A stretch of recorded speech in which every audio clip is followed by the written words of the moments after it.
Greetings and trick or treat, gamers. Welcome to another edition, a potentially spoopy edition. Just kidding. Halloween's tomorrow. Of the Gloves Off podcast, your one-stop shop for all things Super Smash Brothers and Super Smash Brothers related. I am one of your spooky co-hosts, Master Hand Games Koopa. Joined, as always, to the spooky scary to my skeletons, Mr. Chris EX. How are you? Good. How's it going? Good. Let me be the first to wish you a happy Halloween. And also the first to wish you a happy Thanksgiving as of Friday, because or Christmas, depending on where you live, because I feel like people just kind of skip over Thanksgiving, even though it's potentially my favorite holiday. Definitely a top 3 holiday for sure. Easy. Top 2 easy, dude. Actually, Yes, I can agree with that. I can get on board with that for sure. Yeah, we'll save that for our holiday special. Our holiday tier list episode. Yeah, for when we rank I'm definitely down at some point over the next couple months to rank our favorite holiday specials on TV, because I will go on a tangent about how the Keenan and Kel holiday special is one of the best specials of all time. But also, as you guys heard his voice in the background, joining us again, as always, a regular and the voice of Massachusetts, and also knows a thing or two about a thing or two, Mr. Hazmat Rules. What's up? What's going on, guys? Thanks for the introduction. Happy Halloween early, as you said. Very exciting time. Actually, I'm kind of a Halloween Grinch. I'll be honest with you. Yeah, same. I like going to parties and drinking alcohol with people. I wish I could skip every other week in the year. I could skip the bullshit of wearing whatever, man, like a mask and silly shoes or whatever the fuck society tells me to do, man. I'm just so what you're saying is you're not. I was gonna say you're not wearing a costume to work tomorrow. Then oh fuck no, dude. To work, no way, dude. You don't want to look dumb. You don't dude. At work, you got a costume on. Come on. No, yeah. So my work it's a pretty cool place to work, and they're actually doing a costume contest with some pretty legit prizes. So it's pretty cool, but I don't know, man. It's not me. It's not me. Other people get so jazzed about Halloween. A lot of my friends get really jazzed about Halloween, but I can't fall in, dude. So your work put a pot bonus on the Halloween contest? It sure did. That's right. Damn, you're just nah, I'm not even interested. I don't blame you. Yeah. I don't care. I'm here for the PGR points. I don't care about the pot bonus. Yeah. I do gotta say, my favorite Halloween costumes are the ones that are punny. I know Okami and Mars did Sailor Mars and Sailor Mars last year, which I thought was absolutely hilarious. Thank you for referencing my photography on her Instagram, because that was me who took that picture. Or wait, maybe it was actually might have been Rachel's sister. But yeah, Sailor Mars, hilarious costume. That is so funny. For those of you who don't know, Mars dressed up like a sailor, and his girlfriend Okami dressed up like Sailor Mars from Sailor Moon. So he was Sailor Mars and she was Sailor Mars. So I thought that was brilliant. That was so. I love play on words costumes and also couple costumes. I think they're absolutely. They combine two of my favorite things with two of my favorite people. So I was a huge fan. Or a popular one after watching football on Sunday was Antonio Clown, where people wore Antonio Brown jerseys with clown makeup. Big fan. Oh God. Yeah. Nonetheless, though, that is neither here nor there. Although there were costumes present at Summit, which is what we're going to talk about in bulk today. We are going to break down Smash Ultimate Summit 2 like a fine powder, like we do usually.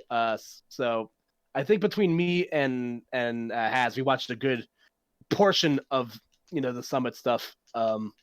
Obviously, we've been talking about Summit for a few weeks now, between the voting process, the various people who were voted in and opted in, and it has all come to fruition as of this past weekend. And just first impressions, right off the bat, I had a great time watching Summit this coming time. I don't know about you guys.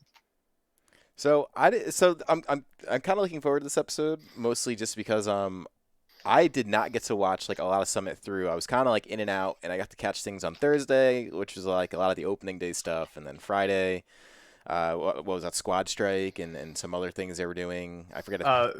Not just Squad Strike. Yeah, it was the best competitive format in Super Smash Brothers Ultimate. Thank you very much. So and then Saturday is when the bulk of the stuff started, and all I gotta say is as I was casually flipping on and off, it was fun to watch. It was engaging. There was always something different going on. And for me as like someone in the production side of things, that's encouraging. And it looked like a lot of people were interested too. I think like the whole thing on Sunday, I think it was like 50,000 some people watching. But yeah, so I'm kind of looking forward to this episode. Kind of you guys essentially explaining Summit to me as like pretend I know nothing. And kind Or of it's like the Office meme where Michael Scott's like explain it to me like I'm 9, and then he's explain it to me like I'm 5. yeah, yeah. All right, you have a lemonade So- stand. The first... So the first thing you gotta know about Summit is, do you know about the game Mafia? Because you're gonna be watching it for 18 to 24 hours. Yeah, there was a lot Actually- of Mafia, dude. I was thinking that. It was actually one of my questions I was going to ask you guys, because I think I know the answer, but do you guys think there'll ever be a Summit without... and don't get me wrong, I love watching Mafia. Like, I'm such a dork for it. I think it's so fun. I like all the different formats and roles, and I think it's so funny, and I think it's a good thing to show off player personalities. But do you think there'll ever be a Summit where they're like, there's no Mafia at this one? I don't think it's possible. Like, I truly don't think it's possible. I think we'll get a Summit where it's strictly Mafia first before we get one without it. Agreed. This is Holy shit, that's so fun. No, you're completely right too. Yep, you're right. dude, it's true. Like- This is such a staple of their brand, seemingly. Yeah, like it was. I'm a little bit of a stickler. Like Mafia to me is like kind of like it's the middle of August. You know, football hasn't started yet, and like all there is just baseball on 24/7. And I love baseball. It's definitely one of my favorite sports. But like, I can't watch more than like 2 games of baseball without feeling like my like eyes are gonna fall out of my head. And like, but like watching Mafia was fun just for like the it does have its charms, like Yeah. being being the big brother and like knowing everything, and also seeing how bad people are playing Mafia. Like that's like I get like a sick sort of like enjoyment out of that, because like you're either a really good Mafia player or you're trash, and you know the good players always die the first night. Like I like watching the Sartosi like highlight reels of Yeah. Mafia for sure. You know who did amazing at Mafia this time around? I'm so proud of him. Was Light, because he did horribly at the first. I don't remember if it was Summit or if it was Boot Camp, but one of them he just did. It was like borderline embarrassing. But now, like he played, he was one of the best players in the house. Did he cheat to achieve that goal? I don't know, probably, but he played. He went from someone like in Smash comparison, it was like someone who used to go 1 and 2, 2 or 1 and 2, 2 and 2 year locals to winning PGR ranked events is the way Light was playing. I was like, dude. So what you're saying is Light picked up Bayonetta in between the first Summit. Exactly. Well, I think he played a lot too. Like he's also a competitive kid, obviously. Like he's just good at games. So if you give him time, and I'm just mostly making fun of him, but I could see him actually like trying to get good at something stupid like Mafia and actually succeeding. It's such a light thing to do. But Chris, you asked us to break down Summit for you, like you were. Yeah, Scott. Yeah, explain it to me like I'm 6. I just saw a lot of my favorite Super Smash Brothers for Nintendo Switch competitors, and I was just like, oh, this looks fun. Correct. I kind of recognize this that's it. guy, and this guy looks like he's from Melee. I think I remember. You know, what I You mean? got it. Wait, what don't you understand? I got it. You had me, and then you lost me again. Yeah. If there's one thing I'll say about this Summit compared to the last one, they definitely trimmed the fat on a lot of things that I feel like they were a little bit like too heavy on in the last one.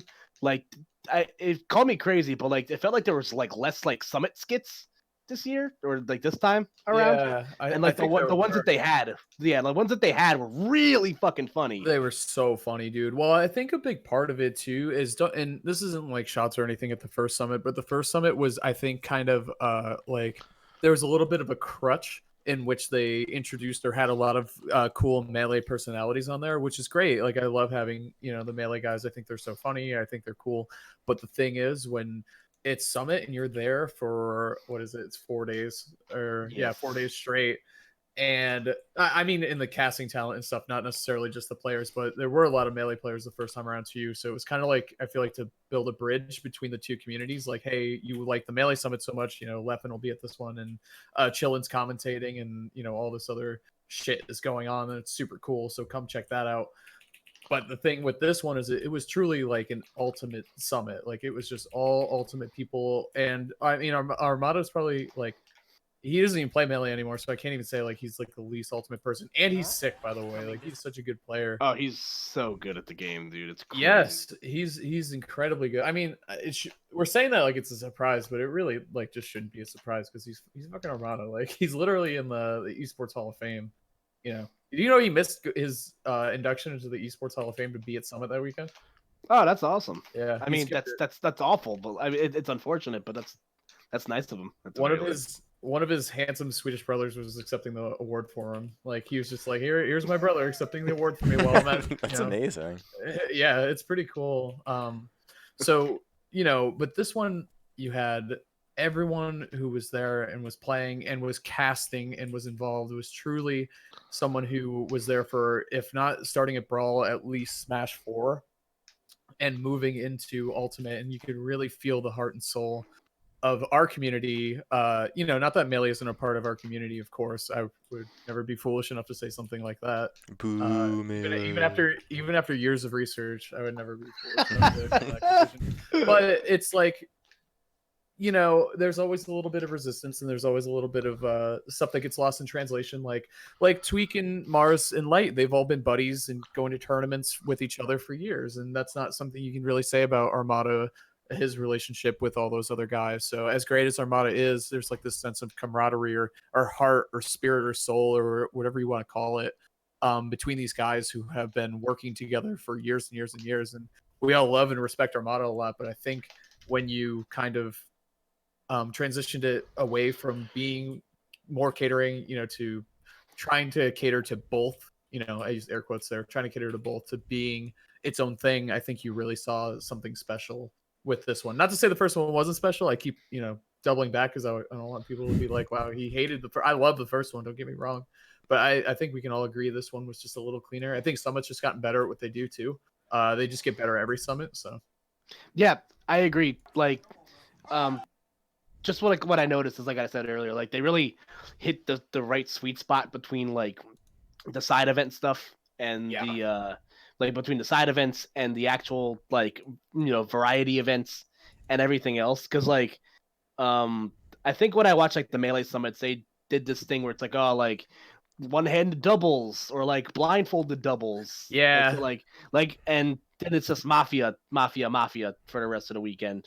Or like I think one year they had Rivals of Aether or something, or like reverse main bracket. So like they had ideas. I like that they kind of like stepped outside of the box, both with like the events they chose, because not only was it like we all I'm sure have seen the Mute Ace clip at this point, which was fucking hilarious. Well, that's the other thing, is I feel like they're just more like they're like just pulling the Band-Aid off. Like they're just doing things. They don't give a fuck. They've established themselves in our community as a very important and great thing, so they can kind of just go a little more wild than they used to. And I think too, Koopa, to your point, and Ultimate just has more modes and things. Like if Melee had a squad strike mode, they would do that. You know what I'm saying? So there's just I agree. And it's newer. So like this is the second Ultimate Summit. So like I don't know. There's a little more to play with. There's a lot more characters in the game, a lot more stages, a lot more like just in general like more shit you can the creative minds at Summit can use and come up with. So yeah, both with like the players that were there and the talent that was there too. Because like having somebody like Coney like host like a pseudo game show like was absolutely hilarious, and like TK commentating ping pong, like that was like that's so good. Like these guys are just they're primarily esports commentators, but like their skills definitely translated over into the more fun stuff. So I don't know what side of it. I mean, I'm gonna go on a limb and say that maybe Squad Strike was one of your favorite variety events. Of course, man. Well, that was the main event, so my favorite side event was the singles bracket. No, but I mean, I really do think Squad Strike is great because you put players in a very competitive environment, and they're trying, except for Nairo at Glitch. Oh, why did you choose this clip, Christopher? Dude, this is legendary. This is legend. This is so D1 comes in, he's just like, hey. Toasty must have just had a feel. Well, that's the thing I love about the commentator staff at the Summit was just so fun. It was just a good time. Whoever was on the couch, I was like, this is amazing. Like, this is so good. Don't get me wrong, I missed all the PB&J quotes very much. That was hilarious, honestly. But there was just this sense of like just everyone was having a good time. Getting the top players on the couch for commentary, so fucking good. Yeah, So I good. agree. They had like just on like all fields, like they had the great concoction of people there between like Mhm. top players that like when you get to like get them talking, like they're like really really funny. Yes. Like Tweak and Mars, low key two of the funniest people I've ever met in my entire life. But like you wouldn't really know it because they don't get opportunities to showcase it that much. But Or like it's not really their thing. They're not big like Yeah. they don't I wouldn't say they don't love the spotlight, but it's not something they like actively seek out. But I agree, they are funny and fun guys to talk to, and they obviously know their shit when it comes to Smash. So it's what's not to like about having them talk about the game. Oh yeah, absolutely. And like in regards to like the variety events, I was a big fan of the talent show. Were you really? I thought it was funny. Jesus Christ. I like that Easton was the only one that really showed up with like the buzz too. But like No, he didn't. juggling's hard. Have you ever tried? Dude, Barely juggled. that thing Void was doing was really impressive. That was pretty neat, yeah. He I mean, just Void's does just it. cool, but he's just cool. He's like, my power is being cool. We're like, we know Void. Like, we've been around. It's legit. I wish Esam picked a better Disney song though. Yeah, the break truly killed him, man. Yeah, too long of a musical break. Nairo's Circle though, pristine, big. Jesus Christ, dude. Yeah, This is what I'm a saying. dude, what a thrower. You're not listing a single thing that I enjoyed watching. Well, I mean, it was funny. The reason it was funny though, and more credit to the couch, is because the MDVA boys are just hilarious. Like it's just facts. Like they're just so funny. Like they're just entertaining and great people. And then they had the mix of like Kitaro, also hilarious. D1, funny, but also very just like fun. He has a great laugh. Like he's very good at like being either, if he's not leading the jokes, at being like the support guy and laughing and adding on and piling on. And then you had Viram, who throughout the weekend warmed up more and more. His style, obviously in commentary, is very serious, very analytical, which I think is very difficult if you're on a 4-person format for that way. But he was an essential piece, and by the end of the weekend, he was really warming up and really. He's a smart dude. He learned very quickly how to do the format better. It was his first summit, obviously. He lives in fucking England, so he when he started warming up and being more, the guy that isn't on commentary and just like kind of just goofing around and just saying shit, he was amazing. And his analyticals are amazing as always too. Yeah, the total package, like just seeing, like you said, like the kind of like suit and tie dudes, like kind of like dressed down a bit on commentary. Like Viram was laughing and yucking it up, and like even a guy like Leffen was like a really good commentator to listen to this weekend, and he like would like take some funny. He'd like say a couple of zingers that like made me laugh. I'm like, these guys they're just like they're just so smart, man. The top players that they had talking about the game were fantastic. Yeah, dude. It was amazing, I would say. So that's a funny thing we were talking about before the show started, is that it's always the same. Like I feel like we're in a vicious cycle with Summit, where Summit starts up, voting is stressful enough, but not crazy yet. So everyone's like kind of combo excited for who could make it, who won't. Voting's free. Everyone's gonna vote. It's gonna be dope. Hey, by the way, you guys should be this enthusiastic about upcoming elections for a little more important things than Anyway, go vote. Educate yourself and go vote. That's my boomer wisdom for the week. But the thing is, so then you go through the voting process and everyone's excited because all these players might get in or they might not, and then regions and people try to scramble and figure out the best way to get money, and people are streaming and doing funny things. The streams are amazing before Summit. Like the voting is so stressful. For everyone else who had to participate, New England, we were good. We were good on this one. We're big chilling. Nobody from New England had to eat a cockroach. So. Nope. Oh god, that was legendary. Some people even had to eat raw eggs, and they were top players. Yep. It doesn't matter. It doesn't matter who the fuck you are. That's kind of a cool equalizer. I mean, it helps. Don't get me wrong. Like Sam Sora was streaming with Nairo, Mars, and Void, and they were all helping him. Like that helps, but he still had to do it. Like remember, like Tweaking the first one was like he didn't really try. And he didn't get in. Like that's just what happened, and that kind of like I feel like backfired a little bit. But yeah, no one's safe, and anyone can get in. Anyone that passes that phase, anyone can get in. It's very possible. Having a team and having a region to support you obviously helps a lot. But yeah, but then everyone after the voting's done, everyone gets pissed that A, B, and C didn't make it in, or that they spent enough money to send 4 people to Summit instead of they could have just paid those 4 people for your education at their local university. So people get mad about how much money goes in the Summit, but man, Summit is such an important experience and such an important part of the community at this point. It not only is such great exposure for our top players and commentators, and a forum for them to express themselves, and great tournament matches and huge prize pools, which legitimizes us as an esport, but also it employs people. Like there are people working in entertainment business and esports under like an official company because Summit and the prize pools and all that shit is so successful. There's a reason that people pay an arm and a leg to get people in the Summit. It's so important. It's so good. So I understand the gripes with it. I understand when people get salty about it, but at the end of the day, man, overall, I'd say it's a good thing. There's a lot of attention the whole weekend on Smash, and that is not something you see all the time. Especially this game's almost been out for a year. Like it's good to see that, because it kind of reminds you that like people actually really do care about this game, no matter how much they might say elsewise, or it just might seem like it's old. But I don't know, Smash is as far as like games go, for like the time and people's interest, is definitely on top there. And something like Summit definitely reminds you, dude. Like 50,000 viewers on Sunday, like that's a lot. And especially with like personalities for people to grip to, it's good. It's good for the scene. And as far as like the money thing goes, it's not the goal. The hell they want. Yeah, people can spend money however the hell they want, dude. Yeah, if tournaments had incentives as good as Summit, you don't think they'd get the money? Of course they would. Well, the same people that complain about the money that Summit like has like put into it are the same dudes that are out at like all the booths at like at like fucking tournaments, like buying everything from Artist Alley and like that one inappropriate print that your mom probably won't like. How many Magister prints do you have, like while you're typing on your keyboard about how people should spend money on Summit? Like just for record, I have exactly 2, I believe.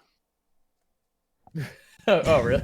Yeah. I didn't mean you. No, I know, but like I still live at home, so like I can't get any of that that weird stuff. Nonetheless, though. No, all I'm saying though, man, is people want money in the community. There's only a few places you could get that from. BTS is pretty plugged in as far as like generating money in this scene more than anyone else, aside from maybe VG Bootcamp. So this is the place you want to see bulk amount of money, because if it's not here, it's not anywhere. So this is it. That's good old-fashioned fear-mongering right there, Chris. I appreciate that. It's the truth.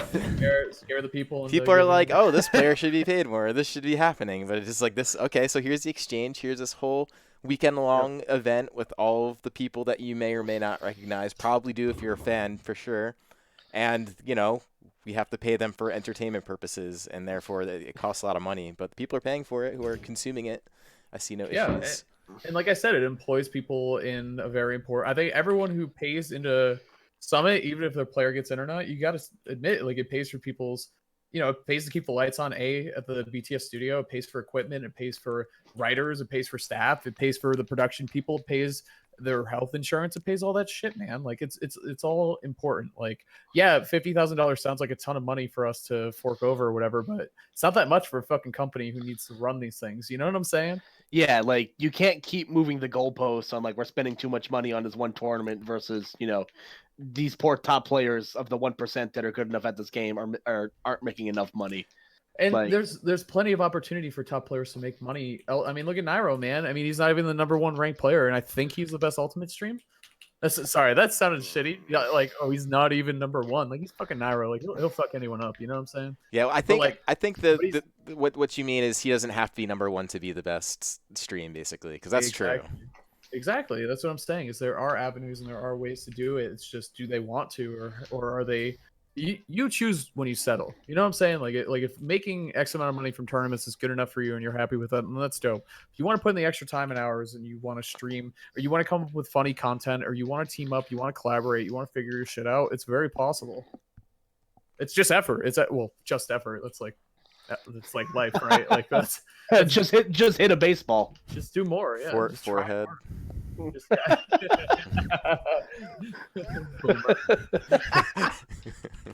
pull yourself up by your bootstraps. Just listen to me, I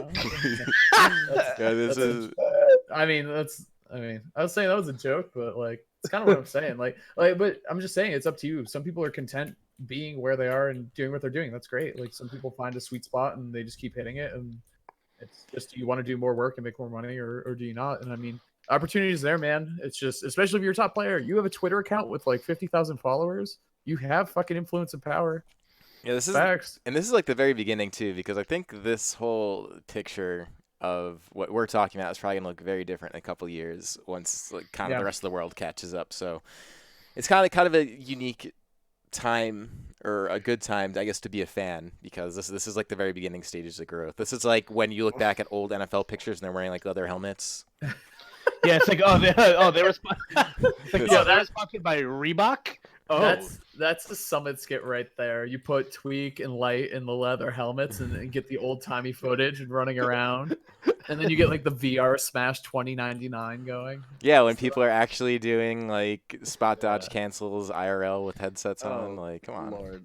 So good, man. Yeah, but before we like transition into the actual bracket, though, I do want to say the highlight of the skits for me this weekend was Smash Tank and the Final Fantasy X skit were absolutely fantastic. Oh yeah, I just had that one on. I think Smash Tank is the funniest, and also that's definitely a TK idea because he's been streaming a ton of Shark Tank recently, like a lot. Like he definitely had a big hand, if not in the script, like script supervisor or some shit. He definitely, because I know he's been watching a ton of Shark Tank. That show's great, by the way. But I like the FF10 one. I thought it was funny, and I had a good laugh about it. But like, it was just kind of random. Want to tweet? Actually, it was super random. Actually, I mean, I think I would have said Smash Tank is random too, but like it's funny that came from TK. Just was probably like, hey, I got this idea. Or like Shark Tank's funny. And I swear to God, they would have done Shark a Hot Tank's Ones one. It's an old show though. Hungry Box, yeah. Yeah, Hungry Box to that, man. Is that like is that still happening? Like what happened with that? Oh yeah, he's releasing a Sam Sora one either tonight or tomorrow. I'm actually pretty excited to watch it. So I don't know how I feel about it. I'm not gonna be a hater. It's cute. Yeah. Yeah, exactly. Me too. Until he gets Paul Rudd doing the Paul Rudd meme. Oh my god, that's such a good meme. The look at video us. I tweeted. Yeah, it's like, look at us. I had a tweet for that actually. Thanks for reminding me. I have to nice. But also I thought like the Smash sitcom intro was pretty funny. Until Friendlies, right? Is that what it's called? That was great. Until I saw D1 do the Fresh Prince, like, how come you don't want me anymore, man? Yep. Too real. I post that picture of Will Smith standing in the living room when my friends ditch me for plans. I'll be like, oh, let's meet and go here, and they'll be like, all right, that's cool. And then like the morning of, all right, we're on, right? And just like, no, sorry, I can't make it. And it's the picture of Will Smith, dude. It's a great reaction picture. It really hits home. So I recommend doing that yourself. The Fresh Prince of Bel-Air on Netflix, not sponsored. I don't think it, dude. Is it on Netflix? Because if it was, I would watch it. No way. Yeah, I haven't been on in a minute though. It's like hard to find. Go check right now. I'm pretty sure it's all on Netflix now. Now, when did that happen? How did I miss this news? I've been buying them. I've been buying them on iTunes. That's how desperate I am for Fresh Prince. Whoa, man! How much you pay per episode? We gotta talk. I got Fresh Prince addiction, bro. It's bad. It's like, bro, you could have sent someone to college with that. And here you are, fine. Old Fresh Prince episode. French Prince. It's very different. French Prince. Oh man! So as we continue down the rabbit hole of our Summit review, despite everything that happened, there was indeed a tournament this weekend. Once we got past the main event in Squad Strike. Don't know why it happened on early in the weekend, but ending with a side event sounds cool in singles, which was super dope. So the actual pools format I think they did round robin pools, but then everybody finished in winners, which I don't think they've done at a Summit before.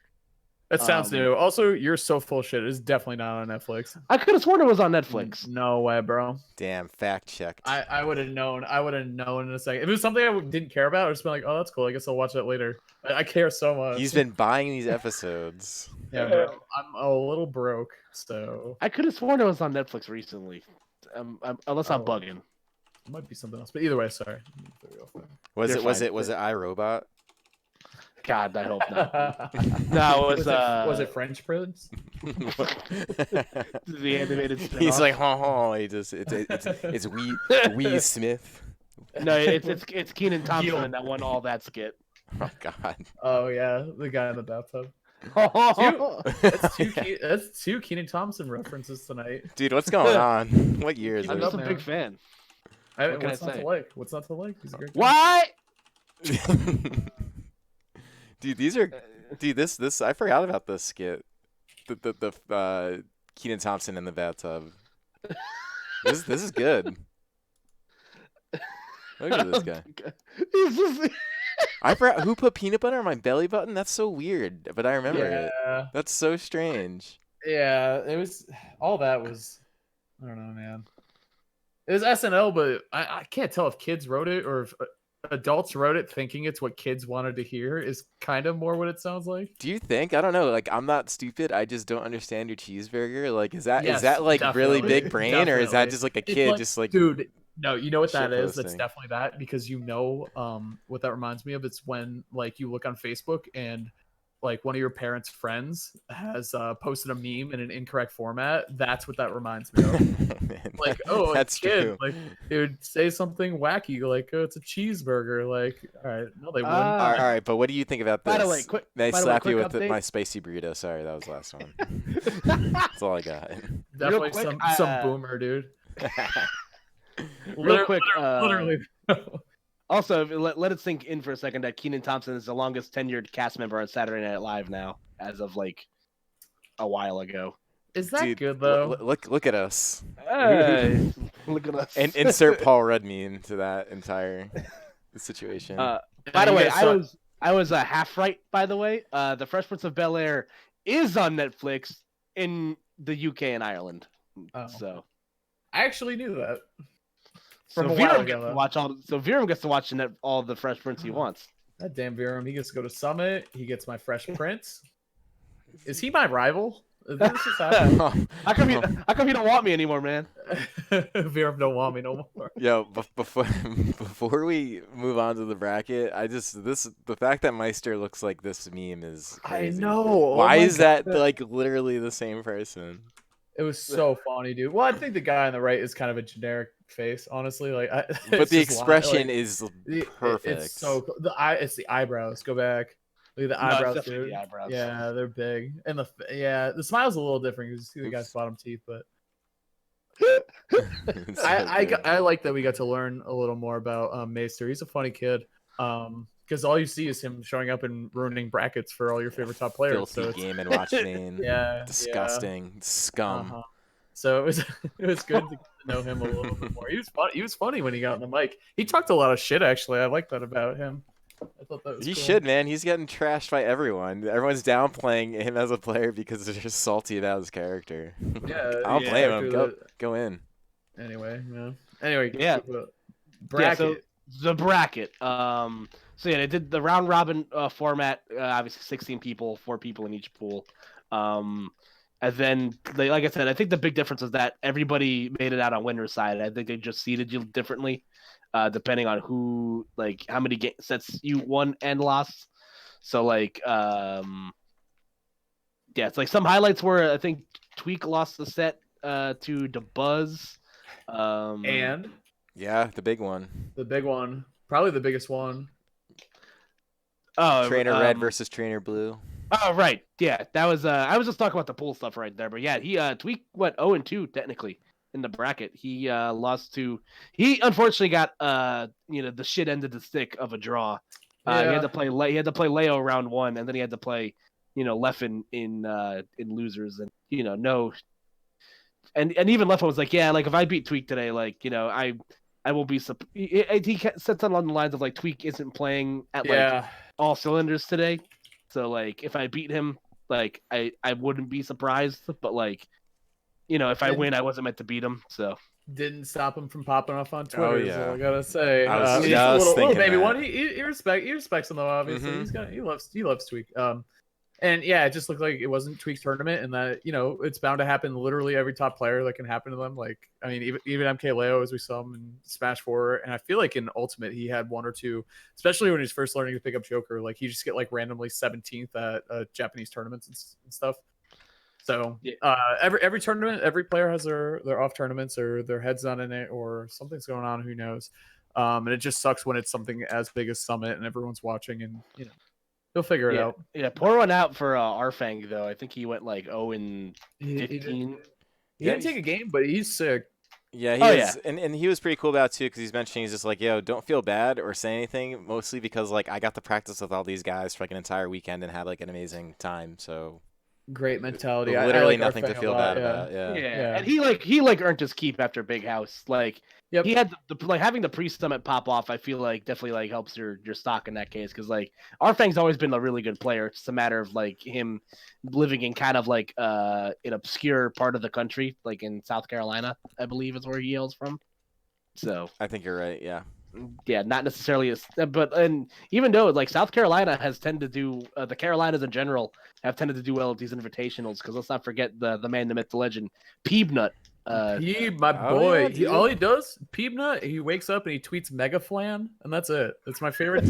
He's my favorite Twitter right now. He doesn't do He anything. definitely helped boost the ratio on my like Mega Man tweet that I made earlier this week. So big Nice. fan.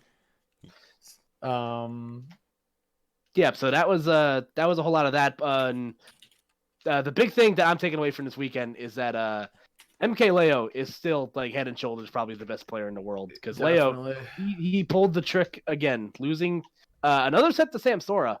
Yeah. So Sam I think has like 4 sets on him this season, I believe, because he got Bro. 2 at Shine, 1 at and 1 respectively at SmashCon and here. So Leo went a lot of fucking Marth this tournament. Yeah, like a a lot. lot And of it Marth. was, and he's Leo blows. I can dislike his characters a lot. Like I didn't like fighting against Cloud or seeing what Cloud can do in Smash 4 or Meta Knight in Smash 4. It was like hard to like. I wasn't very easily impressed by people playing those characters. Like they just felt kind of boring. But God, every time I watched him play, I was like, holy shit, this kid is It amazing. makes you think Martha's broken for like a second, and then you remember that everyone says he's terrible. That's just MK Leo, though. Like yeah. it was Leo, and that character did not look great. Like there were so many times where Tipper just like would barely not kill, and I'm like, if that killed, this might be a decent character. yeah, because that was like the early story of the weekend where Esam made it out first seed of his pool over Leo. So I think for like a brief period of time he was like the number 1 seed in the tournament, and I think that's also partially why Leo had to play Tweak so early. Yeah, he dropped that set. So such is the life. But Leo's been talking up for a while now, like he wants to make Marth work. It's. But at what point does Gretchen Wiener stop trying to make fetch happen? Like you know what I mean? It's the ultimate thing, man. Every character is viable and up to a certain level. I don't think, even though it's Leo, I think we could all agree that he wouldn't be winning 10% as many majors as he is now if he went solo Marth. Oh yeah, no way. I think we would like.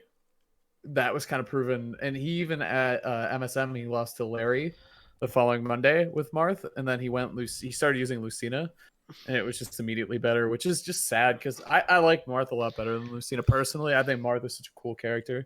I agree. I mean, Lucina's kind of cool too, or whatever. But whatever. Marth buffs in the next patch. Or what? I think he's either making a political play for that. Like, look, even the best player in the world can barely win with this character, or doesn't win with this character. He's always thinking on that next level. Yeah, no, that's true. You got Sonic and Bayo nerf. Yeah, yes, that was from the Invitational. That was epic. This kid's a genius. That's all I'm saying. I think he's doing it. He did it in sets that, like, yeah, he lost to people, but they were pools matches that didn't count for PGR.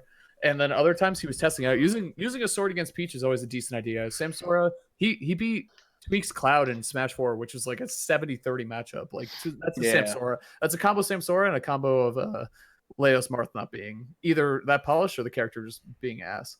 So it's like, I don't know, man. That kid's always thinking. I think he wants to show that Marth needs a little help, and I would kind of agree with that, even though I hate fighting the character. I don't need another one of those in my life to fight against. So, but look at us. I think. Hey, thank you for reminding me. I need to go. I'm gonna make that tweet right now, right next to my other Hot Ones meme was so good. I'm so pumped about that. Yeah, but I agree. And to be fair, like I wouldn't be surprised if like Marth saw some sort of like what's the word I'm looking for? Renaissance, because it's already happened once before. Like everybody kind of forgets that Marth was kind of like mediocre at best when Smash 4 like first started, and then like they kept just gradually like improving the character.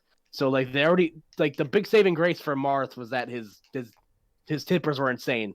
Like you would die at like alarmingly low percents to tippers, 40. but the rest of the rest of the character is like criminally underwhelming. And then they like they buffed his frame data a bit. They made um Does dare work because it just didn't work? they made it like they just like adjusted the hitbox. Remember, he just didn't like, have one. Like it was just like frame 40 like and a lot of lag. It was Smash 4 QA department. Celebrated they just forgot a little early. or something. Yeah. Yeah, that one unpaid college intern was just like, "Oh shit, I forgot to code that piece of the game." You wake up in the middle of the night, you're just like, "Oh no, the game releases tomorrow." I'll do it. I'll do it later. Yeah. Yeah. So I don't know. But like I don't know. I wouldn't be surprised to see like Mark like get the love that he needs, which in turn like also makes Lucina probably better because they tend to buff those characters in pairs. Well, it makes me wonder if they're gonna do that thing that they do where they just like change some very small-ish key component in the game for multiple characters, and it somehow ends up benefiting the fact that he has like a tipper or something. I don't know. No, that's smart. Yeah, That's like what they've been doing. Yeah. So instead of like direct character buffs, they kind of do like either a pack of characters or like similar changes. They did that with all the down airs that they don't go down slow anymore. They did it with the shield pressure. They did it with the stall and falls. Yeah, they've done it now. The stall and falls look so cool. I'm pissed I don't have one anymore, man. Dude, yeah, it looked cool, but it also looked dumb. Seeing Bowser slowly fall at you. I forgot he had that. Leon abused that shit. He was so smart with that when that existed. Yeah, that move was so dumb. God. But yeah, like we shall see what happened. Even though, despite the fact that Leo like definitely kept it too close to comfort sometimes, going Marth, like he did, bring out Joker when it counted, and it definitely wasn't an easy ride for him. Like I look at that game 2 against Nairo, where he literally like stole the game from like the depths of hell, like to beat him. Like that was like I think of like if you're playing fantasy football and it says the other guy has like a 1% chance of beating you, like that was the 1%. Yeah. Well, and I mean, look at what it did for Meister's side of the bracket. He was either going to play Esam or Mudace, both players which he does exceptionally well against. Either one he plays, he has a great record against them. And I know this not because I've looked at the numbers, but because I've been on Twitter.com and I've read how they feel about Mr. Game & Watch, which is fair, especially for their characters. I feel like, which is funny because if you do well against Peach and Pikachu, you're somewhere in the meta. That's for damn sure. You're definitely an important character somewhere. No, for sure. There's a spot for you. They'll make a spot for you. Oh, but yeah, so the top 8 in general, obviously Leo winning in 2 sets of grands over Samsora, who finally got the proverbial monkey off his back in beating Nairo. I think this we talked about it, or I talked about it in like a group chat with my friends where we're like, imagine having like a winless record against somebody who like throws game 1 against you like constantly, because like Nairo threw game 1 at Big House and still won the set. Did he go DK? Yeah. Is that what he did? And I think I don't know if he threw the first game at Glitch, but I know that he lost the first game. And then Nairo like steamrolled him the next 3. And they agreed to reverse mains. Yeah, the first game 1 was reverse mains. With a $50,000 prize pool. I think Nairo actually went Daisy, and then Sam went Palu. Yeah. Palu wins that matchup though. They both agreed, and on paper it just makes sense. Like I agree. Palu's so quick. She's so fast. And Daisy has no teeth, so she doesn't stand a chance. Daisy's bad. I like Daisy. No one cares about Daisy. Hi, I'm Daisy. Oh. Yeah. But and then Nairo finishing out the top 3, rounding it out in 3rd place. So Nairo, again, Keitaro brought this up after the weekend, but like I think Nairo is definitely like molded back into that. Okay, he's a top 5, top 3 player in the world. He's a top 5 player, I would say. It's been very consistent now for the past few months. Yep. Like basically like through the end of the summer, I would say until now, he's been placing really well, and that was sort of something I was gonna bring up, but I didn't know if that falls more in the category of like the state of the game's like meta. Yeah, but we'll get there. But like, Yeah. I just wanted to get through the results because there's a lot to unpack here. So then fourth place was Meister. Again, we alluded to it earlier, but Meister once again having a really good tournament where he kind of just ran through some people. He's a nightmare. He's a nightmare from some of these players in these brackets, man. It's crazy. Yeah, Mr. Game & Watch is we'll talk about that when we get to it later. But Mr. Game & Watch, like we live in a world where Mr. Game & Watch is like a counterpick threat and a solo mainable character to an extent. He's a buster. I think he gets wrecked. I think currently he's doing well because all the top players. I think Zero Suit does really well against him. I think Swords do well against him. Like I was reading that Cloud does really well against him, which is cool because what if Cloud comes back because that? I would like that. I like Cloud a lot. I like Cloud a lot. I think he's a dope character. And I heard and Joker. I think does. I personally, in my opinion, I think Joker does very well against him because I mean Leo does really well against Meister, but he's also said that no one plays the matchup like him, so that's fair enough. But also Zachary uses Joker to fight Meister and reverse 3-0 him to get that summit slot. That's true. Yeah, I don't know. It's definitely strange. Like I'm trying to find a Smash 4 like top tier to compare him to, where like he does like really well. He kind of like shuts down like the people that like don't know how to fight him, but like he gets kind of mopped over by the top tiers. Could just be Mr. Game & Watch again. This is gonna be a comparison that people are instantly gonna hate, but he reminds me of Smash 4 Bayo, not in terms of how strong he is, but in terms of how he has an up B that breaks him out of combos. He doesn't really fight you in, like his disadvantage is really, really not strong, but like he gets out of combos very easily, like Bayo used to between Bats Within and Witch Twist. Just out of you mash up B with her, you mash up B with him. He's light. You can't contest his recovery. Like it's just not something you can really do. So in a lot of ways, like the annoying, not the overpowered things, but the annoying things about Bayo from Smash 4 live on kind of in this character. Maybe that's why everyone hates him so much. That and he's just like a 2D sprite. He's a non-interactive ass character, man. You hit him and he runs away. Like that's it. And that's why people complain about Zero Suit in a very similar way. Yeah, it's quite the rough go, but good on him, man. Like Meister definitely in contention to like be like a top 15, 20. I think he's already like a top 20 player he's at this point. Higher than that. Yeah, but like, I think he's gonna be higher. He could be pushing for like top 15 or like a borderline top 10. Yep, I would say so, man. He's definitely on the fringe right now. Zachary also having a good season, by the way. Really yeah, season. Zachary getting 7th, I think. Yeah. He lost the light, but he beat Arfang and Mars. Yeah, he did get 7th. Yeah, he lost losers 8s to ESAM. Game 5. He went Rob against Mars. What the fuck? Psychopath. What the fuck, man? He definitely has a death wish. I get Rob as a surprise counter pick, and that's great. But Mars fights Raffi every fucking week and dumpsters him. Like he creates 8 clips in a set against Raffi. Like you gotta stop, man. And Raffi's like he's a PGR level Rob at this point. Like it's not like it's just my local Rob who's pretty good. It's fucking Raffi, dude. Like he's really good. Yeah, Zachary's boldness to just like switch characters on the fly. Like it's truly something like to behold. Like watching him fight ESAM and like I think he went like 3 different characters against ESAM. One of them being Wolf, and I think like Pikachu like beats Wolf. So like, and the fact that he was giving ESAM like a run for his money like in that match, I think he brought him to game 5 if I'm correct. Yeah, what game 5? Yeah, he went Lucina too. Yeah, that was weird. That was the one that threw me off. That was like this week's like Zachary plays Sonic. Word like. Oh yeah, I forgot about that. That was desperate as fuck. That's what that was for sure. He just didn't know. He didn't know. That was a question mark. That was not an exclamation mark. That was a question mark for sure. No fucking way. Yeah, and then I believe the other 5th place spot was T, and the other 7th place spot was Light. So yeah. Good on Light continuing to be consistent, and good on T for continuing to prove that Pac-Man is a menace to society. He needs to be brought to justice. Yeah, T's lucky that Meister's kind of still in the spotlight because all that Pac-Man hate that would exist is going to Game & Watch instead. So. Yeah, wow, that's very true.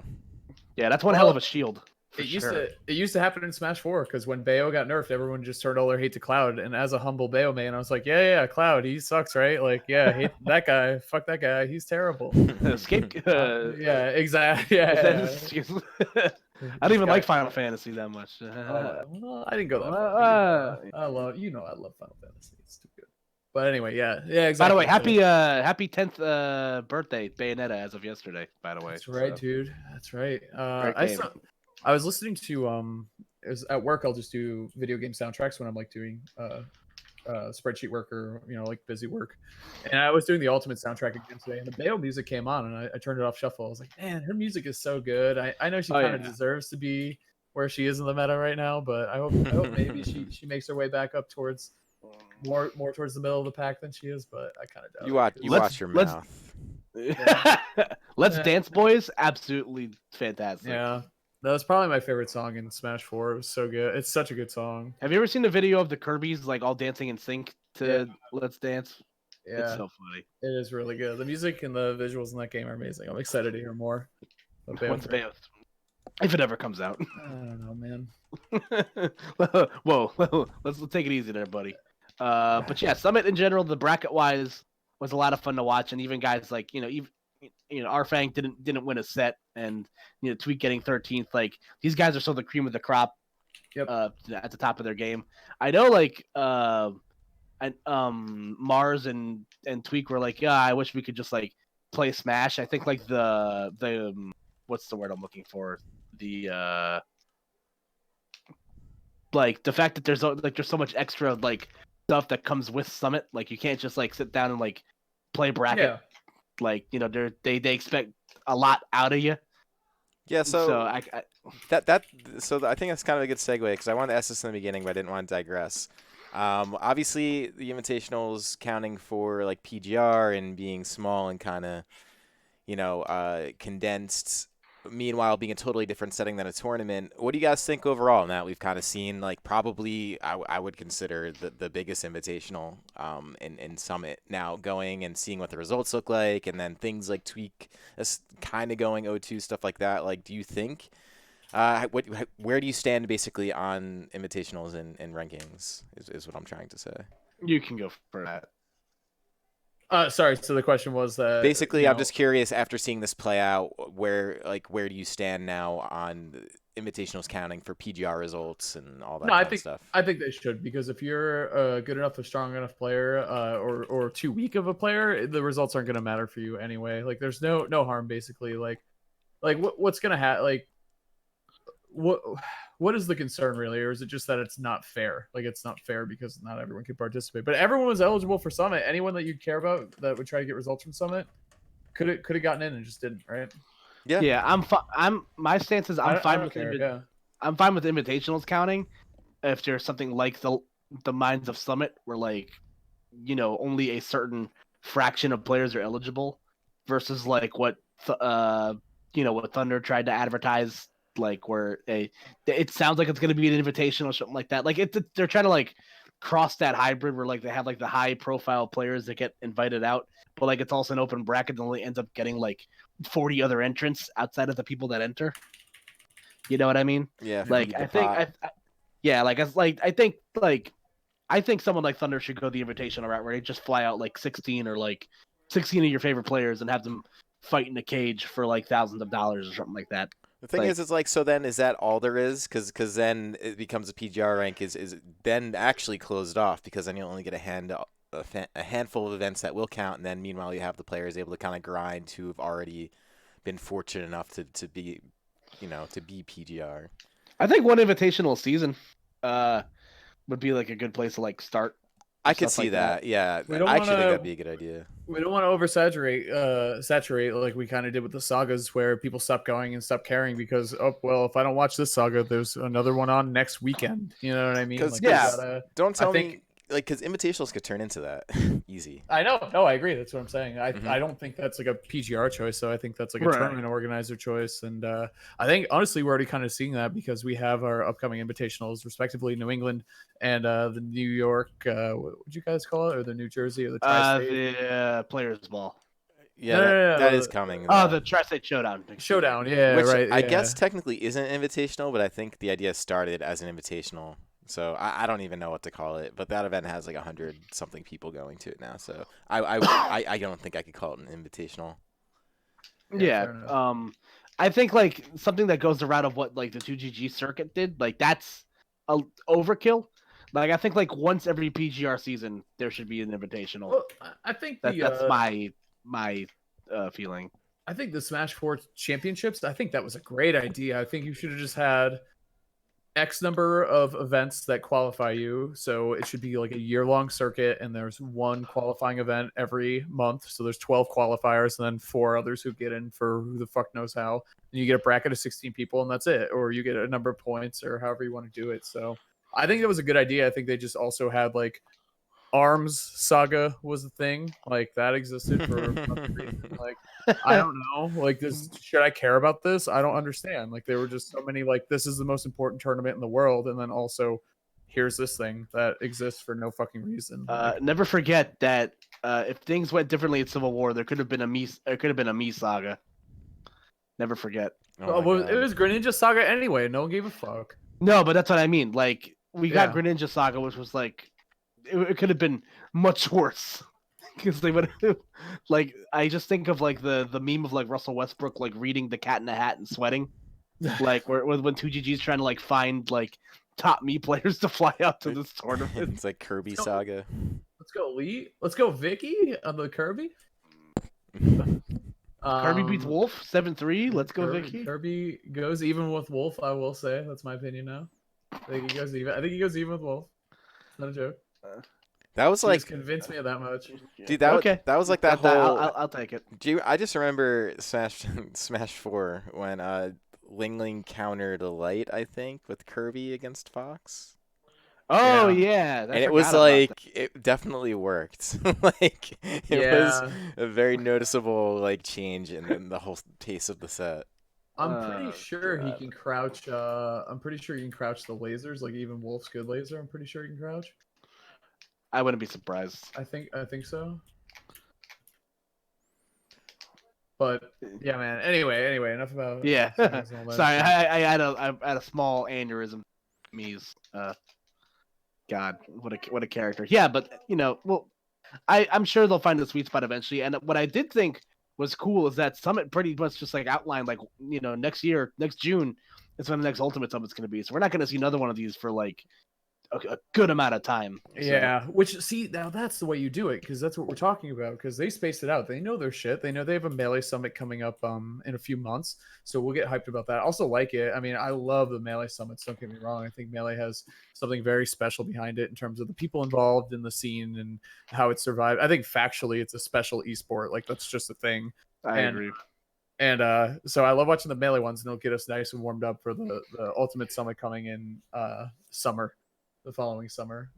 Just think about how different the game's gonna look by then. Like there could potentially be like 6 other characters added to the game by then, and patches. Like not even considering how much the even like remember when the shield stun or whatever was increased at one point in Smash 4 or whatever. Like you can just like Chris was saying, like game changing patches, not necessarily character patches. Like Marth could be a top tier by the time we circle back around to Summit. Yeah, who knows? Who knows how? But they could change anything at any point. Speaking of which, we were gonna kind of talk metagame because. I use that as a jumping off point. Yeah, well, because this tournament with the results and basically having the best of their respective characters present kind of did tell a story because you get your mix of like what people would consider top tiers like your Jokers and Peach and all those guys, and then you do see characters like Game & Watch and Pac-Man who I don't know if you'd call them top 15 or even 20 whatever, but like are making notable impact in the meta. So I'm kind of just curious to hear where you guys think it all stands. I don't know. Like I definitely it's definitely a weird state right now. Like there's a lot we're definitely in like the obscure like I think has said it on Twitter at one point, but like everyone's playing their Smash 4 mains like arc where like we're seeing the Buzz playing a lot of Rosalina. We're seeing obviously, T played Pac-Man in Smash 4. Like the meta is starting to catch up again, where like people kind of look at these characters and they're like, wait a second, like, you know, Pac-Man's got some cheese, and then, you know, Meister having like 4 or just having like a good like 3 or 4 months in a row, like between SmashCon and Big House and all of this, like he's really you know, come out the gate strong to where people are like, people who in a million years who I've never like would expect to say I'm gonna you know, have a pocket game and watch, or like picking up Mr. Game and watch, which like blows my fucking mind. And like, you know, I think as the players like kind of round into form, the meta is gonna start to round into form, because like, you know, Mars got double eliminated by Joker, so like there's always that talk of like ZSS is getting gatekept by the DLC again. You know, Tweak still hasn't found a character he feels comfortable with, so like, you know, I feel like you know, that's gonna have a big effect on how things go forward. Like, you know, if Tweak starts playing like Snake or like Roy like more or something like that, maybe Wario again, like that'll shift how like things go. And as people like, you know, play these more obscure characters, which is why I think something like Summit is so important, because like you see these people at the highest level like trying to figure out these matchups. Like, you know, I'm sure eventually the meta will round around to like how to fight you know, Pac-Man and Mr. Game and Watch, and you know, the field. But even then, like you have outliers like Arfang, like and Void, who are like the 2 last surviving Pichu mains on planet Earth. So, you know, we're definitely in a very interesting state right now, where like the gate, everybody's kind of neck and neck, and there isn't really like that top shelf level of like top tier that kind of just shuts everybody else down. Because this is a hot topic of discussion on Smash Twitter this week, where local Shoto main and New Jersey native Dila went on a limb. I saw this. Yeah, he went on a limb, and he's like, "Oh, Arsene is like the most carried. Yeah, nothing gets carried harder in the history of Smash than Arsene, which is completely inaccurate. And everybody's like, "Yo, Smash 4 Cloud?" like Bay fucking Neto, like, yeah. Are you kidding like, me? Yeah, I said this in like in a group chat, but like if Bayonetta didn't exist, like Cloud would have been like a legitimate problem. Like it was questionable if he lost any matchups, and like he just invalidated like most characters just by standing there. Like Smash 4 Cloud is one of the most like broken characters ever like existed. Yeah, he was so ridiculous. Yeah, I miss people sleep. Yeah, no, for sure. Or like what are and then it got into the topic of like, oh, like the ultimate top tiers are like would like shit on the Smash 4 top tiers, and I'm just like, okay, like Palutena wouldn't even be a top tier in Smash 4. But Smash Ultimate Palutena, like what's she going to do about Diddy Kong? Like pre-patch Sonic in this game, like fucking forget about it. Like the game would have been canceled.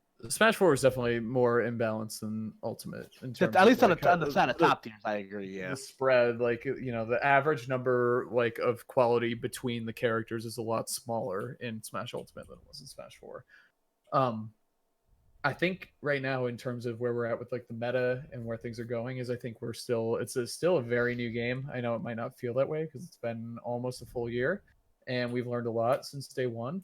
But I think we're kind of playing this. I picture it as like a game of Guess Who, where we're flipping over, we're asking questions and flipping over boards. Like, does this character work in this situation? No. Does this strategy work in this situation? How can I use parrying here? How does this option work here or there? What's the best way to trap at the ledge? What's the best way to ledge guard? You know, how do I do all these things? I think so.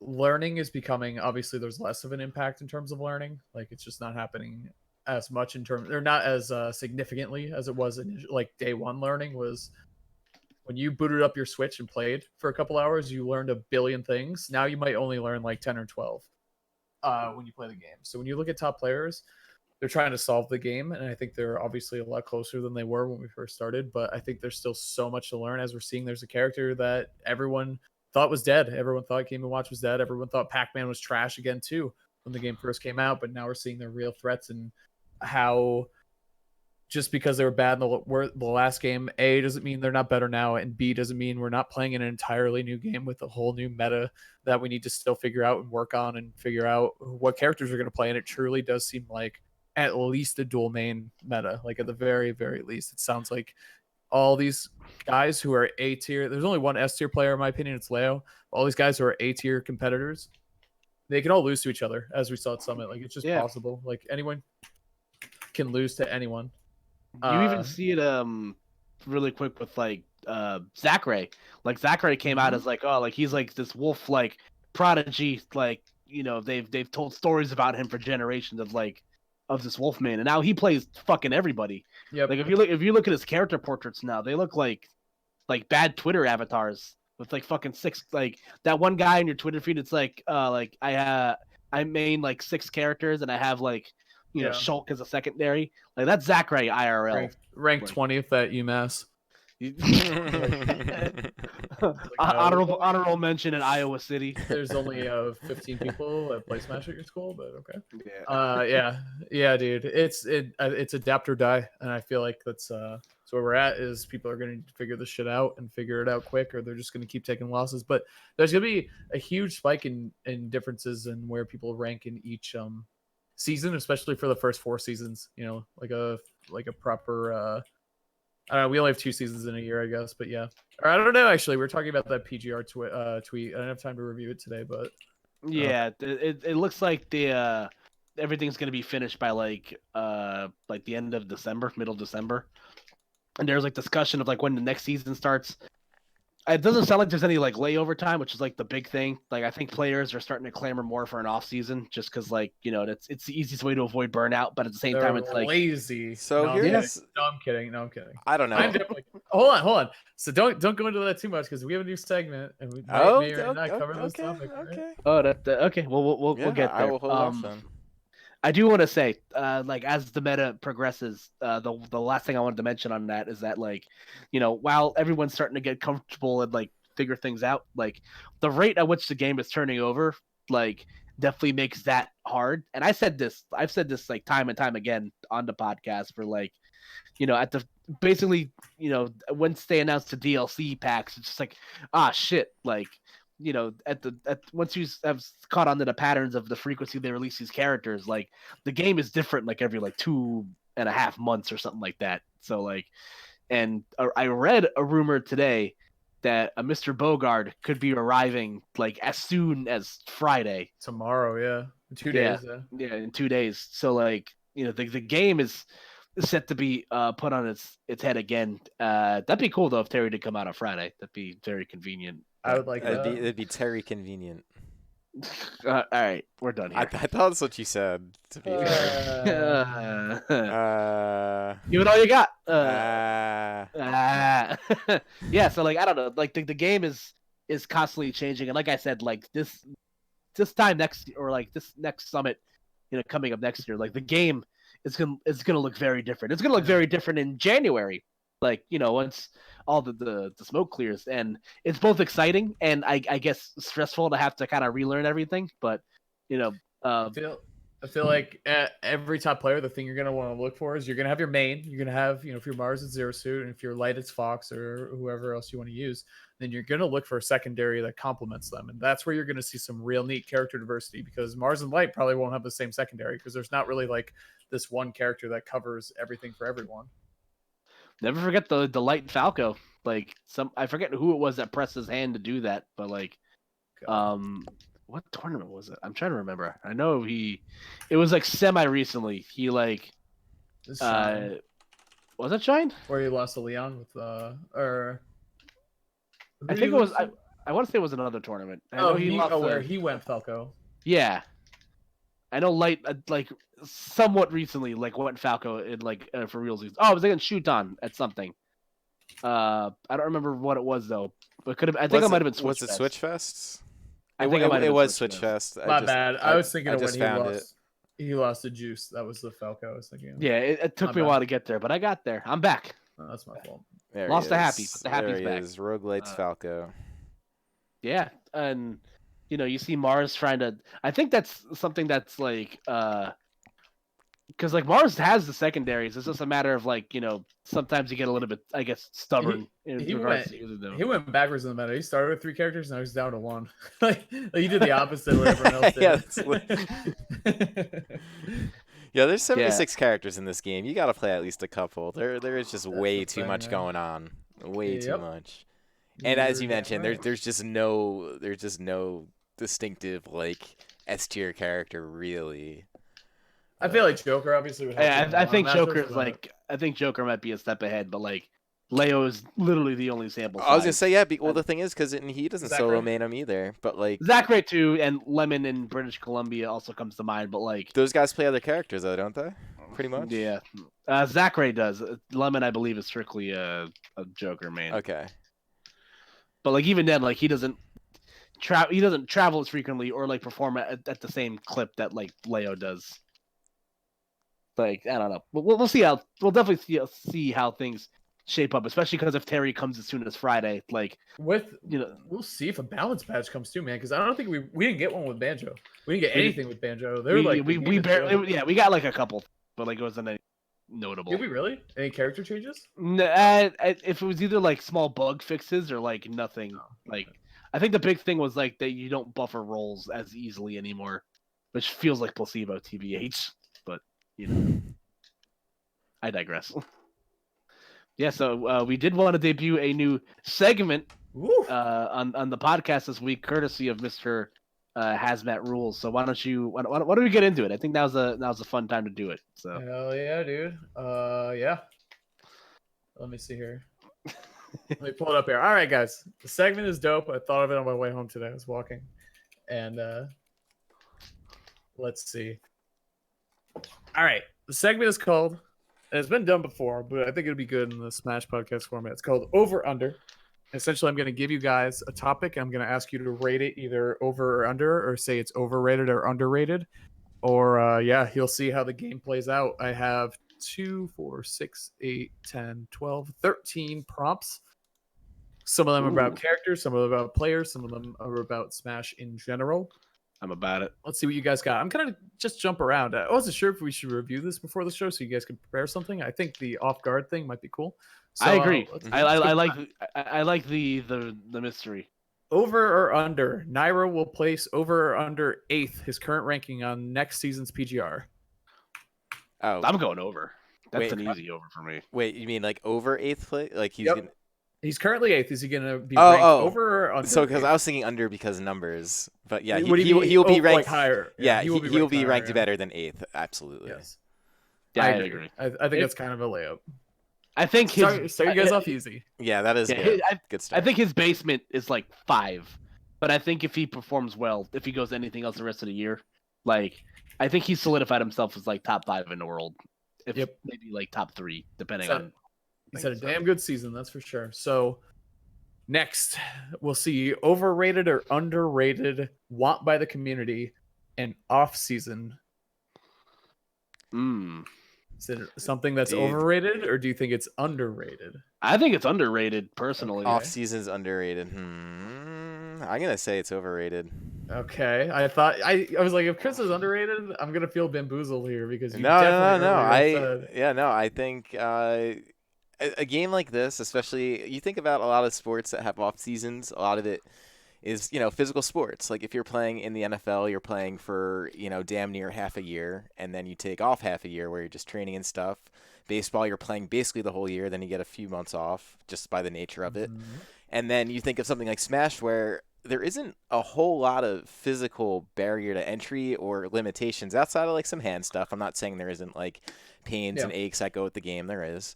But it's just not quite the same. And I think there's so many players at this point, and the game is so young, where the excitement can kind of be turned on all of the time. And there's always going to be players who are going to be stepping up, even when some are stepping down. And the ones that are stepping down don't really have to worry about it because the rankings aren't going anywhere. So it's like you kind of pick up and play whenever you want. So there's really no downside, in my opinion.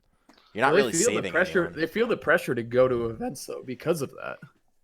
That's understandable. Yeah. I know how sponsors work and stuff, but I also think, just generally speaking, I hate to say it like this, I don't know if that stuff takes priority over just like growing the game, just because like if you're a top player and you're a little bit bummed or sad that you might be tired for a month or two, like I think it should be okay if maybe you dip in the rankings, or you'll just come right back and be good in the rankings. Like the way the tournaments are run, there's invitationals and stuff. Like I don't think there's really anything too bad if you're of that level where you're worrying about that so much. Koopa, rebuttal. See, my stance is that I feel like we're at a point now where like the rate of people complaining that there's too many tournaments is at an all-time high. Like I think a lot more players have been outspokenly vocal about like, oh, like, I'm going. Nairo even was just like, I haven't been home in a month. Like, these people are, everyone's constantly on the road, and because like things like invitationals count in towards the rankings, which is something else I like.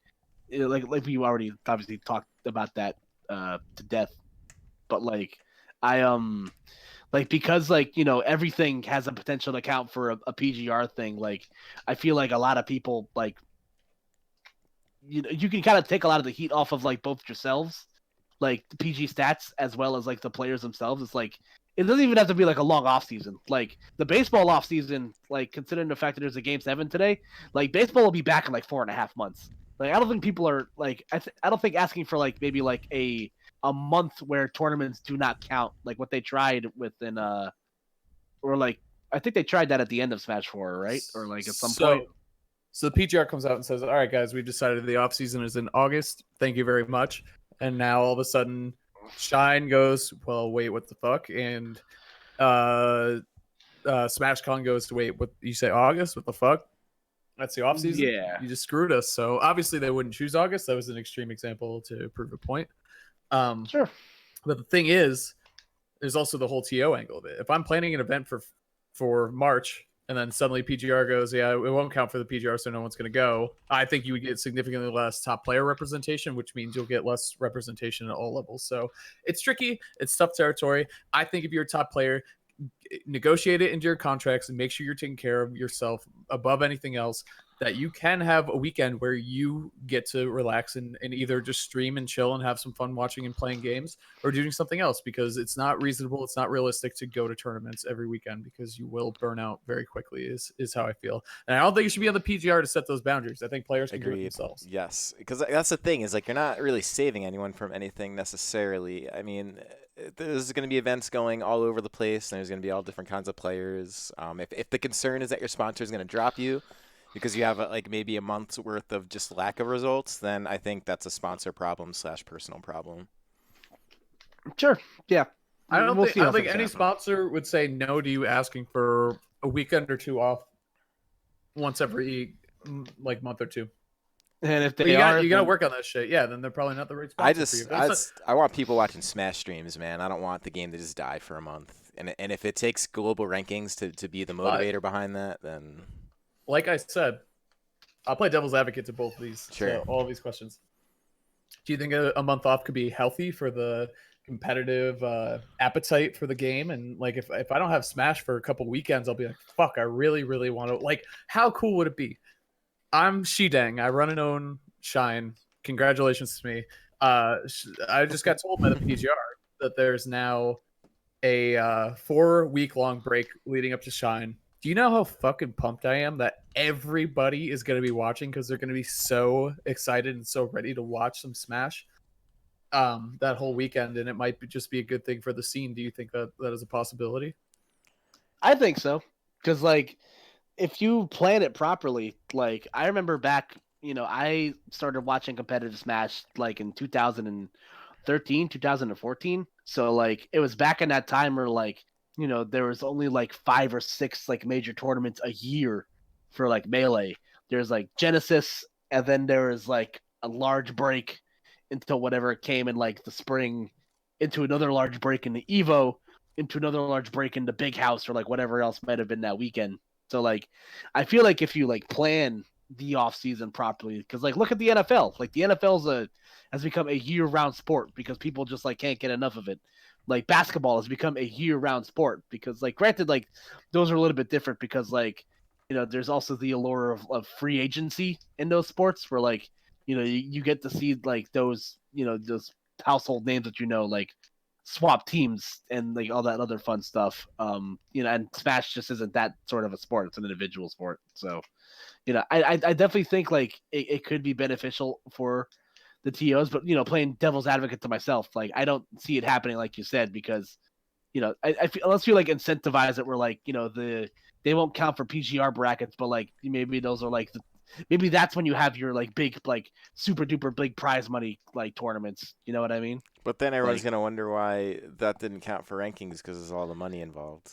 Yeah, and not only that, but people say this now, but if there is a tournament and it's not ranked, people are going to be pissed that they don't count for Yeah, rankings. well, they feel like they're not getting anything out of it, which is Exactly. kind of silly, but like that's the infrastructure that's kind of being built and is built.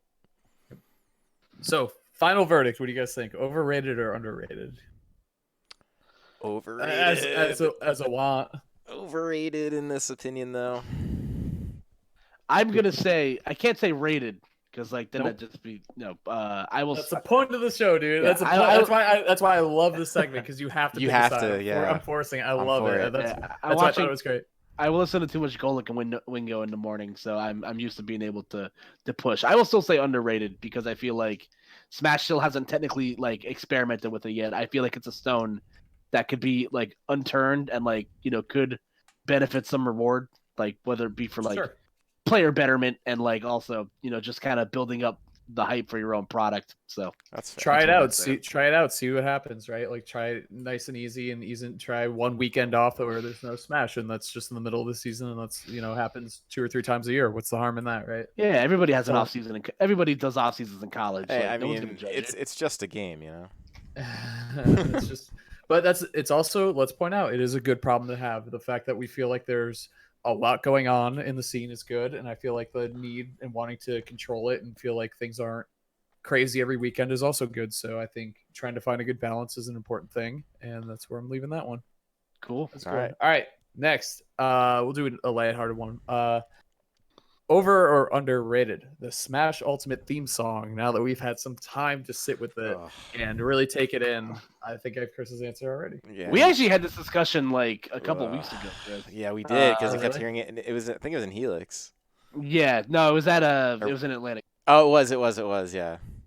because it was like playing in the background while like we were all like just getting ready. I think the theme song.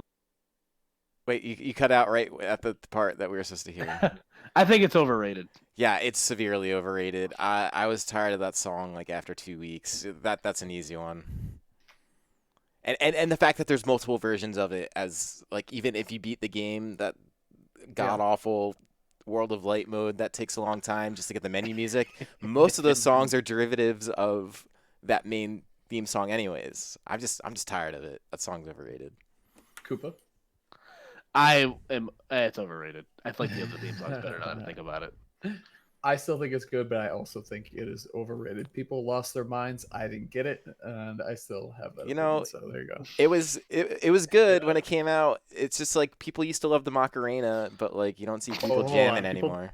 You say people don't love the Macarena anymore? I just don't think it's like people aren't going to use it for their menu theme. That's all I'm saying. Dude, Just speak for now that you yourself. said that- Dude, a custom mod where the Macarena is your menu music. Yeah, KK Slider singing the Macarena. oh my god, that probably exists. Oh Please put my that god, I have to search it. We can That's move gotta be on our- in the meantime, but Yeah, All right. it's gotta be our new like going live soon music. If it dude, I don't even know. Okay, I was like, I don't even know how to spell Macarena. I got it. All right, here's one for you. Overrated or underrated on the character tier list? We got Joker. ooh, That's a good That's one. that's a hard one. That's a good So the one. interesting thing about the tier list one is there's no one tier list, but this is kind of a general consensus thing. How you think people rate them? Okay, Mm. I'll go first. Mhm. I think Joker is a shade overrated. Whew. IMO. Chris. So the format we should do is you should both state over or underrated or over or under, and then defend it after. I think it's Smart. I like that. Okay. All right, Chris. I'm going with under then. All right, let's hear it, Koopa. Okay, so I use the case of Leo as the ultimate outlier, and I just also mentioned earlier, like there's still a lot of room for Joker to grow.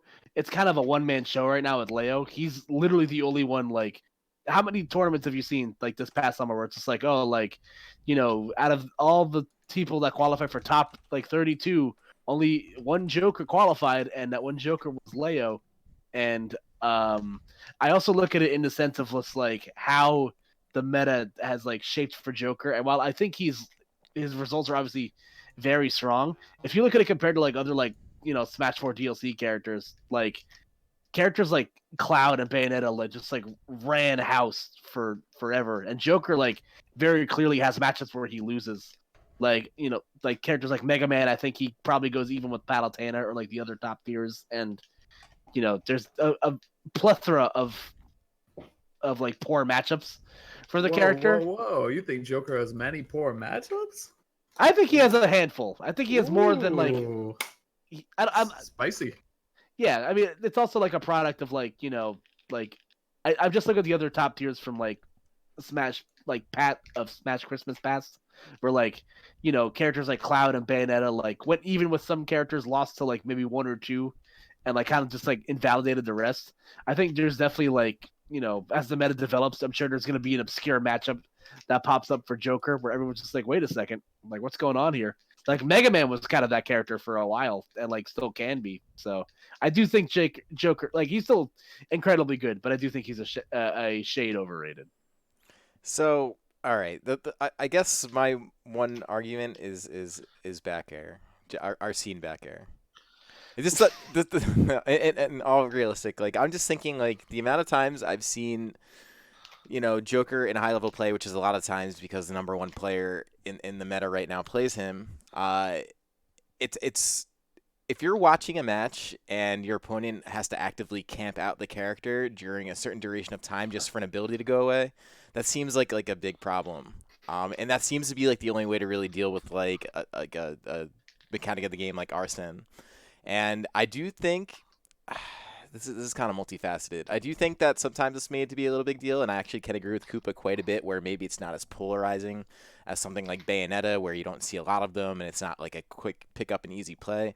But there are some things in that character that are just they're just really extreme. It feels like it has almost kind of similarity to like if you were playing with like items to me at times, like where it's just like it's a very dramatic difference if you have this added to your character right now. So for me, I'm gonna stick to my guns and say underrated. This character is kind of BS. Fair enough. A little food for thought. You take Leo out of the game. Where's the Joker meta? Yeah, That's kind of one thing to think can't about. argue Like, with that. I can't argue with where is that. he? We've said there's a lot more to discover about this character, which is both fascinating and horrifying. So a little food for thought on that one. All right, let me pull up the next one here. All right, we got next. Get rid of Joker. Pull that out. Overrated or underrated want by the community. Nintendo's investment in the Smash scene, financially or otherwise. Overrated or underrated want? You can go first, Chris. Super underrated. I think there is so much Nintendo could be doing. And I know it's it's a little bit meme worthy, to be honest, where people are like, well, if Nintendo did more, yada, yada, yada. Like that is kind of true though. Even just in the way of attention and being able to sort of share things, we've seen a lot of things now with Nintendo, even with Nintendo Versus, that Twitter account where it kind of gives updates on some of the tournaments that are actually, important, not just the invitational things they do with items. Like they will do updates. We're seeing them do sort of player insiders with Nairo, and that stuff makes a difference. Yes. And since that stuff's been happening, like you see Summit with 50K views, think about what more involvement could do, more consistent involvement. It would be a huge boon. And not to mention, if they adopted some things from like the Blizzards of the world, and I'm saying some things very specifically, like maybe like adding skins to the game and using that to like add additional funds for tournaments and stuff, there could be a whole new world, I think, for competitive Smash. But Nintendo is Nintendo, so I actually think it's overrated. Let's hear it. I love it. So I look at it this way. Yes, the simulation is definitely failing. Here's the thing. I think dev support is obviously the big thing everybody falls back on, but Nintendo's kind of been going at this thing where they've been getting themselves involved with tournaments for a while now. I think Genesis 3 was the first tournament I could think back to, at least that I went to, where it was officially Nintendo partnered, and Nintendo, it feels kind of ass backwards sometimes with how they go about their business with with acknowledging that Smash exists. Yes, there's a lot of they're trying. They've tried to implement a proper training mode. They're patching the game so they understand that it does have competitive merit. But outside of a booth and a logo to put on the streams, I don't think these Smash tournaments have suffered incredibly without the Nintendo support.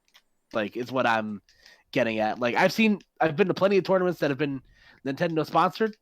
I've been to plenty of tournaments that have not, and literally the only thing that is different for me is that there isn't a booth for me to play a Nintendo demo at, or like it's one less commercial I have to watch like in between stream chats and stuff like that. So I do think that like while the actual benefit of the money is probably the best part about having Nintendo involved, I do think the concept of them being super on board like Capcom Tory stuff is like a little overrated. Yes, I think this is how we'll do this, is just have you guys, agree, disagree, and then run over the facts. Then I'll have my little wise food for thought nugget at the end. Cool. Yeah, okay, great. So to me, it's like something to think about is the current situation Blizzard's going through and what all the Hearthstone players and what their whole scene is dealing with. And I'm not saying that would happen in Nintendo, but it's a nice reminder of how far we've come and how independent we've become as a scene, and what getting support means and what it means to be attached to a corporation versus being this grassroots scene that we have, which is something that's so great and special about the scene that we have. So that's a good take. Thanks. That's what happens when you prepare the questions and can putting people on the spot. It's dope. I sound super smart. It's awesome. Anyway, next one. Overrated, underrated, ranch dressing. Ooh, it's a hard one. I know it is. I have my fucking answer. I'll tell you right now. I don't even care. Ooh, I don't know. Did you want to go first on this one, or you want me to go first? Yeah, that shit is mad overrated. I don't care. You got people praising it like it is some sort of. Dude, you could replace it in some instances with blue cheese. First off, blue cheese is superior. Let's just get that straight. First off, blue cheese is superior by a lot. Second off, ranch, it's good, it's solid, but people they lose their fucking. They would, if they could, they'd take an IV and plug it into their fucking veins, which is terrible. It's not great for you either. Like it's terrible for you. It's bad for you. Like I did have a friend in high school that put like ranch dressing on everything, to the point where it became like a personality trait. And we all have a friend like that, Koopa, and that's why it's overrated. Fucking case closed. That shouldn't be a thing. Yeah, it shouldn't be a thing. Got him. Yeah, it's pretty over. Like I used to get ranch dressing on everything just because there was like, it's good. I go through like fads with my salad dressing where like I like one specific type of salad dressing for like 6-8 months at a time, and then the sight of it makes me sick. And for me, that's ranch dressing. So me and ranch dressing aren't really talking to each other right now. So it's the way to be.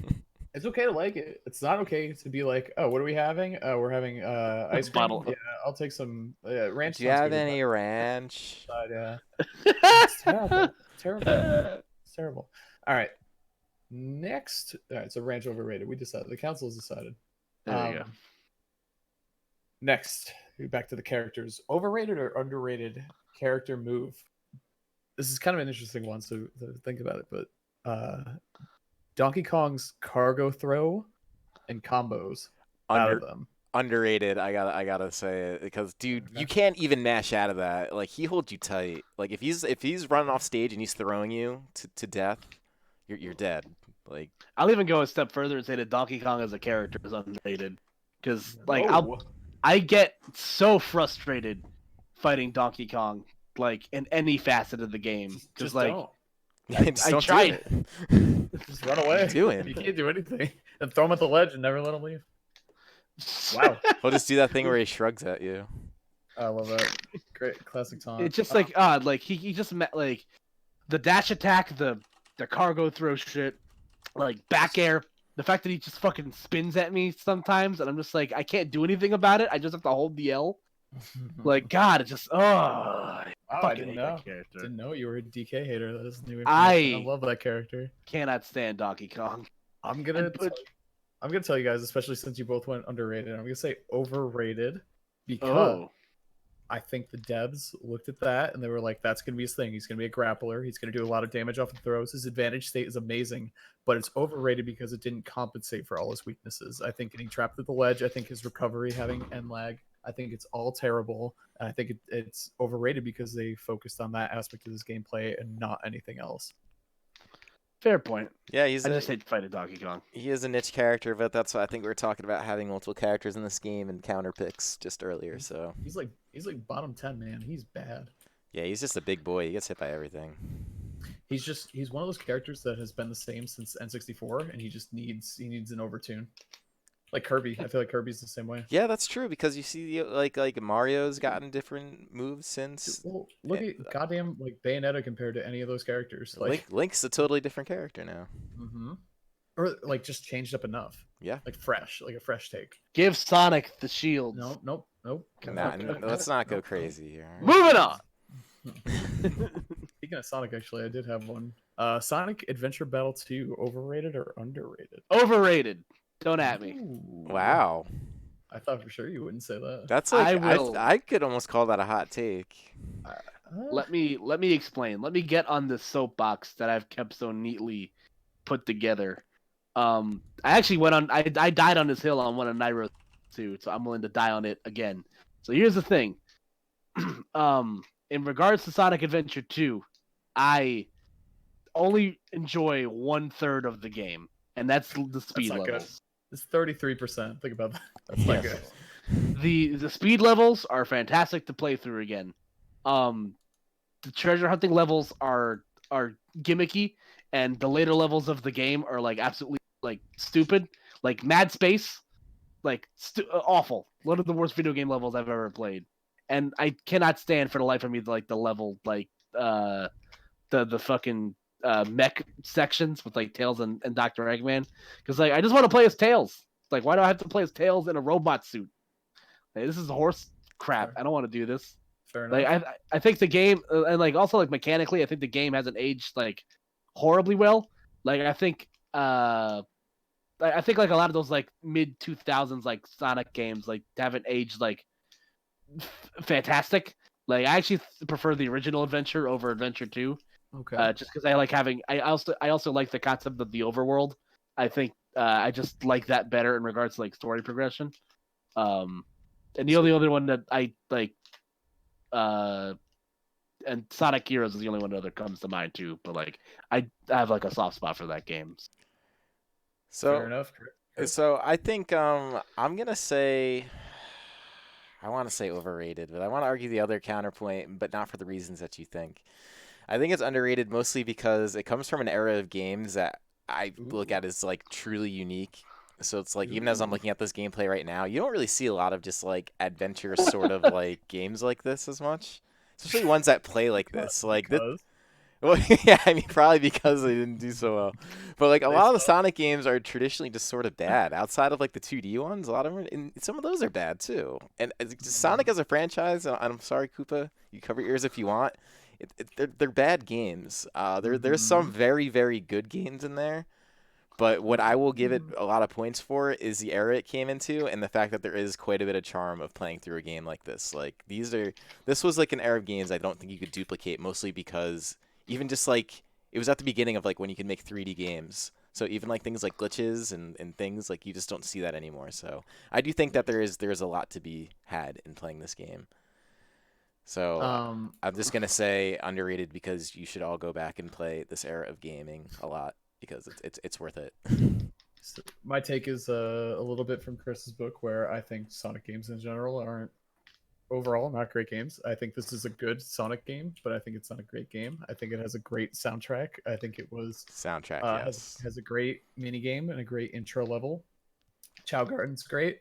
The game overall though, supremely overrated by nostalgia, in my opinion. Yeah, that is very yes. Supremely. That was my whole argument was nostalgia. So yeah, exactly. You got me. See, Adventure 2 falls into that category. I always say that like everybody's favorite Sonic game is always the first one they play, or like so like a lot of people that I know like Adventure 2 is like their like it's their like Super Mario World, you know, something like that. Like it was like one of the first games they played because they came out at a time where like, you know, you were probably very young, and like, you know, people are just like blinded by like nostalgia. just something about translating to the 3D world that didn't work for. He has not. No, Well, Sonic games have not aged well in the 3D era I just for don't think sure. they just well, didn't get for a that game, TLC, man. They just well, that and I think it's the theme of the game is it's all momentum and speed based, right? Where Mario, it's about well, don't get me wrong, you want to go fast in Mario too, but it's not the main, like you don't think Mario like goes fast. He's a jumper, like he's a platformer. So platforming was a great thing in 3D. Speed aside from racing games, though, speed platforms, I can't really think of one where it was about speed more than like finesse or exploring. And Sonic just couldn't seem to hit the sweet spot because they kind of couldn't capture the magic of their first couple games in that. And that's why I think Mania is such a great game. I love Mania. I think Mania is a brilliant game. It was so fun. Yeah. Mania's My rules. favorite game of last year. It was Great. fantastic. It's a great choice, man. Mania is awesome. I had a ball playing Mania. All right, overrated, underrated. Here we go. This is the one that got me thinking the segment. Mr. Game and Watch on the tier list. Overrated or underrated? Ooh. So where are we placing him on the tier list currently? Like where It's, is? it's up for the field to decide, man. Okay. Well, I already think he's like, he's probably, in my opinion, he's probably still underrated because like only Meister's the one that's like kind of opened up everybody's third eye right now. Like I think if you like kind of thinking about it in paper, like Mr. Game and Watch like is probably a borderline like top 15, 20 character in my opinion. I don't think you're wrong at all, actually. I've seen this opinion by a few people now too. The only person who I've seen really counter the other way is Gimmer, and I think that's just because he plays him and is salty. But like that character, does, yeah. but like that character has some stuff. I feel like he's just a couple moves away, or maybe a few frames away from probably legitimately being a top 15 character, if not already. Like that character's. It could go like I feel like it could go either way with Mr. Game and Watch. Where like he's one patch away or like one buff away from being like a top 10 character, or he's like one DLC character away from being like shunned back into irrelevancy. Like I put Mr. Game and Watch in sort of that same like area as like Bowser, where like Bowser had like a really really like strong like coming out party, had great top player representation, somebody who performs well when they go out with the character. But depending on how the meta like shape forms around that character, like things could be very different moving forward. You know what I mean? Yeah. I think currently my take is it's hard to say because I think he's underrated. I think people are saying that Meister's the only one doing things with him, which is super true. But I think at the same time, he's a character that no one else is really playing or giving a shot to. And I think we have all these top players trying to beat him, and only one player can consistently beat Meister, and it's with I think a character that does well against this character. So I think the character is really good, and I think he's way up there. So I think he's an important meta character, and he has an extreme X factor with his hammer, because I will forever reference back to this set. It was from a Platinum Star where Wishes was basically winning this entire game 5 and like kind of controlling the whole game, and spoiler alert, he's gonna die really soon at like a very low percent. God. Look at that. Gon's just won the set a whole stack behind. Look. I think if people keep picking him up as a secondary, he's gonna get nerfed soon. Oh, dude. Well, you can't wait to play Mr. Game and watch him bracket tomorrow. I just look, the look of guilt of a Game and Watch player is like it's like when you're a kid and you look at Gon's like. I love Gon's, dude. It's so funny. Look, and he looks back at everyone too. He knows. Look at him. Everyone's face. Everyone's face. It's like when you come home and your dog has that guilty look on its face because like it just shit on the carpet or something. Like Mr. Game and Watch is the dog shitting on the carpet come to life. Oh my god, dude. Yeah. So I'm gonna go ahead and say underrated because he this is the whole reason that people wanted like Hero Ban. There's that whole element of RNG. Like I mean, not quite the same, but. Hero went a little deeper because of the language thing, which in my opinion is a little more concrete. I think that came out after the fact, though. I think that was like a supplement argument to like everyone just being like, I don't want this character in because random stuff. Well, people bugged because Leffen bugged, And then he Oh, was like, yeah. well, what if you just run away and spam heal the whole time? And then it turned out that's not a possibility based on the mechanics. So it was like, so that died down a little bit, but then it was a little bit of both. Like people talked about the language barrier. And all I that definitely shit. plan on investing in T and Zach Gray's hero to That was prevent funny. that from happening. So That was funny. Not funny enough to show twice in the same night, but very funny. All right, man. Next one. Game and watch. Next one, we'll do another character too. Overrated or underrated? And this is this one I see debated all the time actually. Palutena. I still think Palutena is overrated. IMO. You're a Palo player, so you're. I'm biased, but I do. Palutena is overrated. I think she's not as top tier, but I do think I think she's right where she should be. I think people are reacting in a way that is justified because the character can be it's a little bit easy mode to some extent, but I do think that at a certain point it stops working. Like when you start climbing up the ranks, so it's hard to give a right answer to that. It's another example of only seeing one real top tier representative. I mean, there's a lot of good Palus. Don't get me wrong. You know, we got Jen obviously and Gons, and there's a lot of good Palus out there, but there's only one Nairo. Yeah, well, that's the same thing with Leo and Joker, you know. So and Meister and Game & Watch. It's just the game is pretty damn balanced, is what I gotta say. I saw a great tweet from Siegel Joe earlier today, where he compared Palutena to Smash 4 Sonic, in where Palutena has like a tool that can invalidate like a good chunk of characters, but she loses to a bunch of the characters above her just because they have like just aspects of the characters above her that are like better. Like, you know, Palutena's her best move being neutral air, like, and forward air. You have to really get into characters like face to deal with that stuff. I do think, like, you know, I could just be, you know, biased speaking, but yeah, I do think Palutena is not like this like top 2-3 character that the people are like clamoring that she is. Yep. I think it's like the one character you could sort of pick up and probably solo main if you want, and not be too not really run into anything that you're just like, this is ridiculous, I need another character. So I think in that regard she's a top tier, where you could just kind of pick her up and use exclusively her and kind of feel your way through any of the 70 or however many matchups you run into in this game. Yeah. So she's solid as fuck for sure. Nice. Yeah, I mean, kind of already said my take. I think also she's the reason she might be slightly overrated, I think, is because she invalidates a lot of the mid tier characters in the game, especially some heavies. She just bullies them super hard. She's too mobile and she combos way too hard, and her combos are easy to do. So, and not only that, but her offstage play is ridiculous, which is why Nairo does so well with her. Her offstage play is ridiculous. It's so strong. She's so good. Sometimes she could just down tilt, and that's all she needs. Oh, dude, Nair off stage. Yeah, one of the two. The Nair soft spike, if it trades with someone that has an active up B, hitbox on the up B, just drops them. Just ridiculous. We did cargo throw. Oh, and then you got a couple more.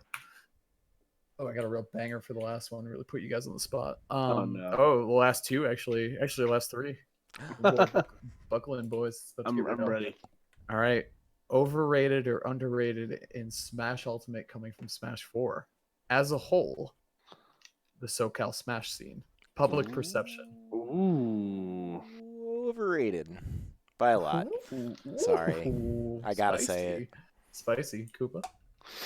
Ooh, that's a hard one. I think SoCal is fought back into underrated IMO. All right, Chris, let's hear it. Well, I guess I was answering with respect to the public opinion. There's a lot of attention on that scene, and not a whole lot of like PGR / notable people who you know are guaranteed the top 8 things. Like, there's very few. You could expect to see Void in a lot of top 8s. You're not going to see like Larry Lure, though. You might see Nico sneak in, but even in his own home state or home region in SoCal, he might not top 8, you know. And meanwhile, he's the #1 player there, power ranking wise. I just think I think it's kind of just a regular scene. I'm not saying it's bad, but I do think it's overrated as far as the attention it gets, for sure. Koopa? I think on the sense of the player base, I think that SoCal kind of starting to round back into form again. If you asked me this question maybe like a few months ago, my answer probably would have been different. But like, Elegant is someone that's rounded the corner. Larry's coming back into form. Nico has proven to be a force to be reckoned with. And then they got all these other dudes like Ketchup, the Bowser Jr. player, Yep. like Sick. Nitro, the Belmont player. Like there's so many really really good players. Players like Charlie and all these other. I'm sure a bunch of names that I'm missing, obviously, but I think the player base itself is at the point now where it's underrated. Oh, and Void, Doi, stupid. So, but here's the thing: do you think that these players more so because of the attention that's on the scene? Because who's to say that there wouldn't be these good of just sort of I don't want to call them fringe players, but for the sake of the argument, fringe players in other regions that maybe just don't get as much attention. My kind of the way I was classifying it, if I can interject real quick, is, and I know someone's gonna get pissed about this, but it is what it is. I think MKLeo is the only S tier player, and I think everyone else who's around, the top of the PGR is an A tier player. So I think SoCal has a lot of really solid B and C tier players, which is dope. Don't get me wrong, that's really really strong for a scene. A lot of scenes can't say that. I don't even think New England can't say that. We have 2 top 10 PGR players right now, but we have more of a dramatic decline than they do. Like their top 20 PGR or their top 20 PR might not be on the PGR, but they're ridiculously good. Like Larry is on ranked right now, and he beat Mars at a tiered event. Like that's a possibility. So I think they're a really solid scene when they used to be on top of the world. So I think obviously in that way they might be a little overrated because people still hold them to the expectations or the goals they used to reach in Smash 4. But in the way of production, Chris, I think they might be where they are because of the work they put in Smash 4. Yeah, no doubt. And I don't know if that makes them overrated because they earned it, maybe not in a traditional Smash Ultimate way, but they did earn it at one point. Oh yeah, not to take anything away. I do think the interesting thing that this kind of brings me off to a sub question of your question, when you said there's a lot of basically B and C tier players there, which I think I can agree with. That kind of reminds me a lot of New York, of New York. Where do you think SoCal ranks versus New York? Oh God, New York or Tri-State? Just New York. I don't know it as well, honestly. I have a hard time speaking to that because basically New York is ran by Venya at the moment with some Gen, obviously Mr. E. Yep. The Buzz has been going some things recently. He has been. I think the middle of the pack players are better in New York than they are in SoCal IMO. But then the top end players are too, because DeBuzz, Mr. E. I mean, where do you put Mr. E versus Nico? That's a tricky one because Mr. E isn't number 1 power ranked, but I think Mr. Nico E. Nico has a DeBuzz win, so. Oh, Nico's he does. sick. He does have a DeBuzz win. He's Nico's sick. That's true. Well, that's the thing. The pop off, man. Yeah. Yeah. Before they never had to travel because their region was Smash 4 the temple. They hosted, they were the hosts. So it's hard to say because they don't travel a whole lot either. So it's hard to kind of size them up with everyone else. But I feel like they haven't had a huge pop off yet. So it's tough, man. Well, they definitely had this pop off was kind of big. Which one? The one that's on the screen. Sorry, sometimes it's Nico just losing his mind after beating DeBuzz. That's still so funny to me. Love it. Love the energy. Hardest pop offs the whole time. Always on DeBuzz. Well, good thing he's got that invitation on Wrapped, so it's that invention on Wrapped, the anti pop off machine. Yeah. That pop off was wild, dude.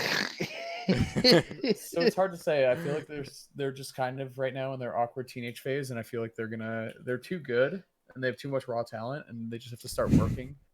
I feel like I don't know what it was, but there was a real hunger in SoCal and Smash 4 when it came to competition, and I don't really know if that. I haven't really seen it as much, but I'm pretty fucking far removed from that scene, so it could just be me being wrong. But right, yeah, man, I don't know.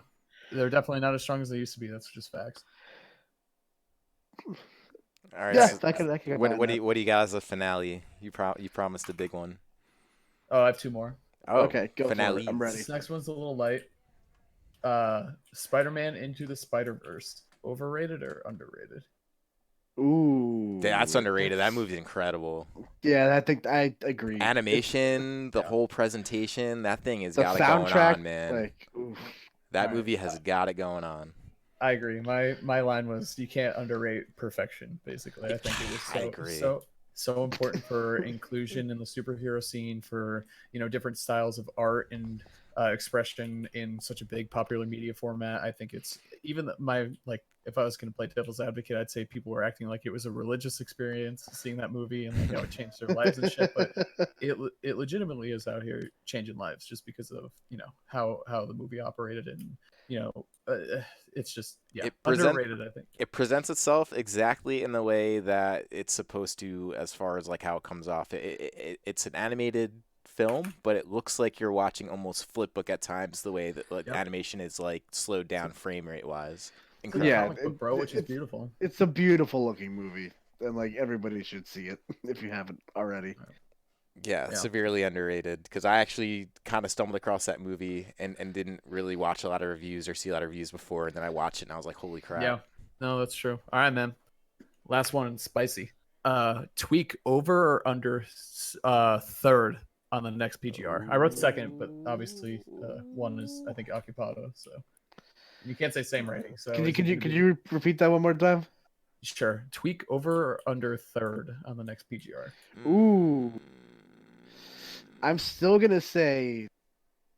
So better or worse? I guess it's hard to say with the rankings because you say under, it's like a lower number, but I'd say higher would be the ranking. So I'm still gonna say over. Okay. I gotta say over too. It's unfortunate because I'm like the biggest Tweak fan there is. It's just he's had homers. Dude, well, okay. So I come at you with math and logic. Mine's also over, so. I say, because the thing is like, I mean, and not saying our New Jersey rankings really bear all too much in the grand scheme of things, but if you do just look at the results, like even just Nairo in-state has better results at tournaments that Tweak has also attended, which would essentially mean, by transitive property, that already kind of puts Tweak either at third, assuming that would be assuming Nairo is second, and I don't even think we can make that assumption. So like I think that just puts him over third. You're saying I think that even within state, I think so. Yeah. Okay, there you go. Yeah. Koopa. Yeah, I think you can't really ignore like the early part of this PGR season, where Tweak was very clearly like a number 2 to Leo's number 1. And I look back in past history where like players like Zero kind of had like the similar results to what Tweak had, like a couple of like a 13th place here and there, a few handful of 7th places, maybe a couple of 5th places and the 4th places. But Zero would still maintain his top rank, and obviously I think Tweak has definitely struggled this season. I think his stock is a little on the lower side. But I also don't think I also don't think you can ignore the body of work that he put together, like before things kind of started to cool off a bit. I should have picked a better number. I feel like I should have picked top 5 or something. Yeah, top 5, because that's tough. If you want, we could change it right now. Yeah, can you edit that first one out? Yeah, all right. Let's do it. It's Tweak top 5. I'm gonna say dramatic reveal. Ready? I think Tweak guys, over or under Tweak 6th place on the PGR. Is he going to be ranked over or under 6th? Ooh, see, that's so great question hard that we've never thought about before. Yeah, I'm gonna say he lands right around there. I guess that would mean on or over, right? Over means he's gonna place there better. 5th or 4th or 3rd. I think that's the place for him personally. So that's over. Yeah. Yeah, I'm still willing to say over. Fair enough. It's Wait, so who's below him then? Like who's right around his level? Who's right around his level? I guess DeBuzz probably is coming to mind. Yeah, I think my top 5 is some combination of Leo, Tweak, Nairo, Samsora, and Meister. I'm just joking. No cap. I don't know, man. Yeah, I ain't laughing. I know. Give it a couple more months. Like we'll see. I have to think about it. He fucking goes too. He travels to everything and be like, Mars probably. Mars might slide a little bit. Here's a random C tier with no PGR players in attendance. Oh, what's that? Meister's there? Oh, that's weird. It's in the middle of Ohio in winter. Meister's there? Okay. Like he goes to fucking everything, bro.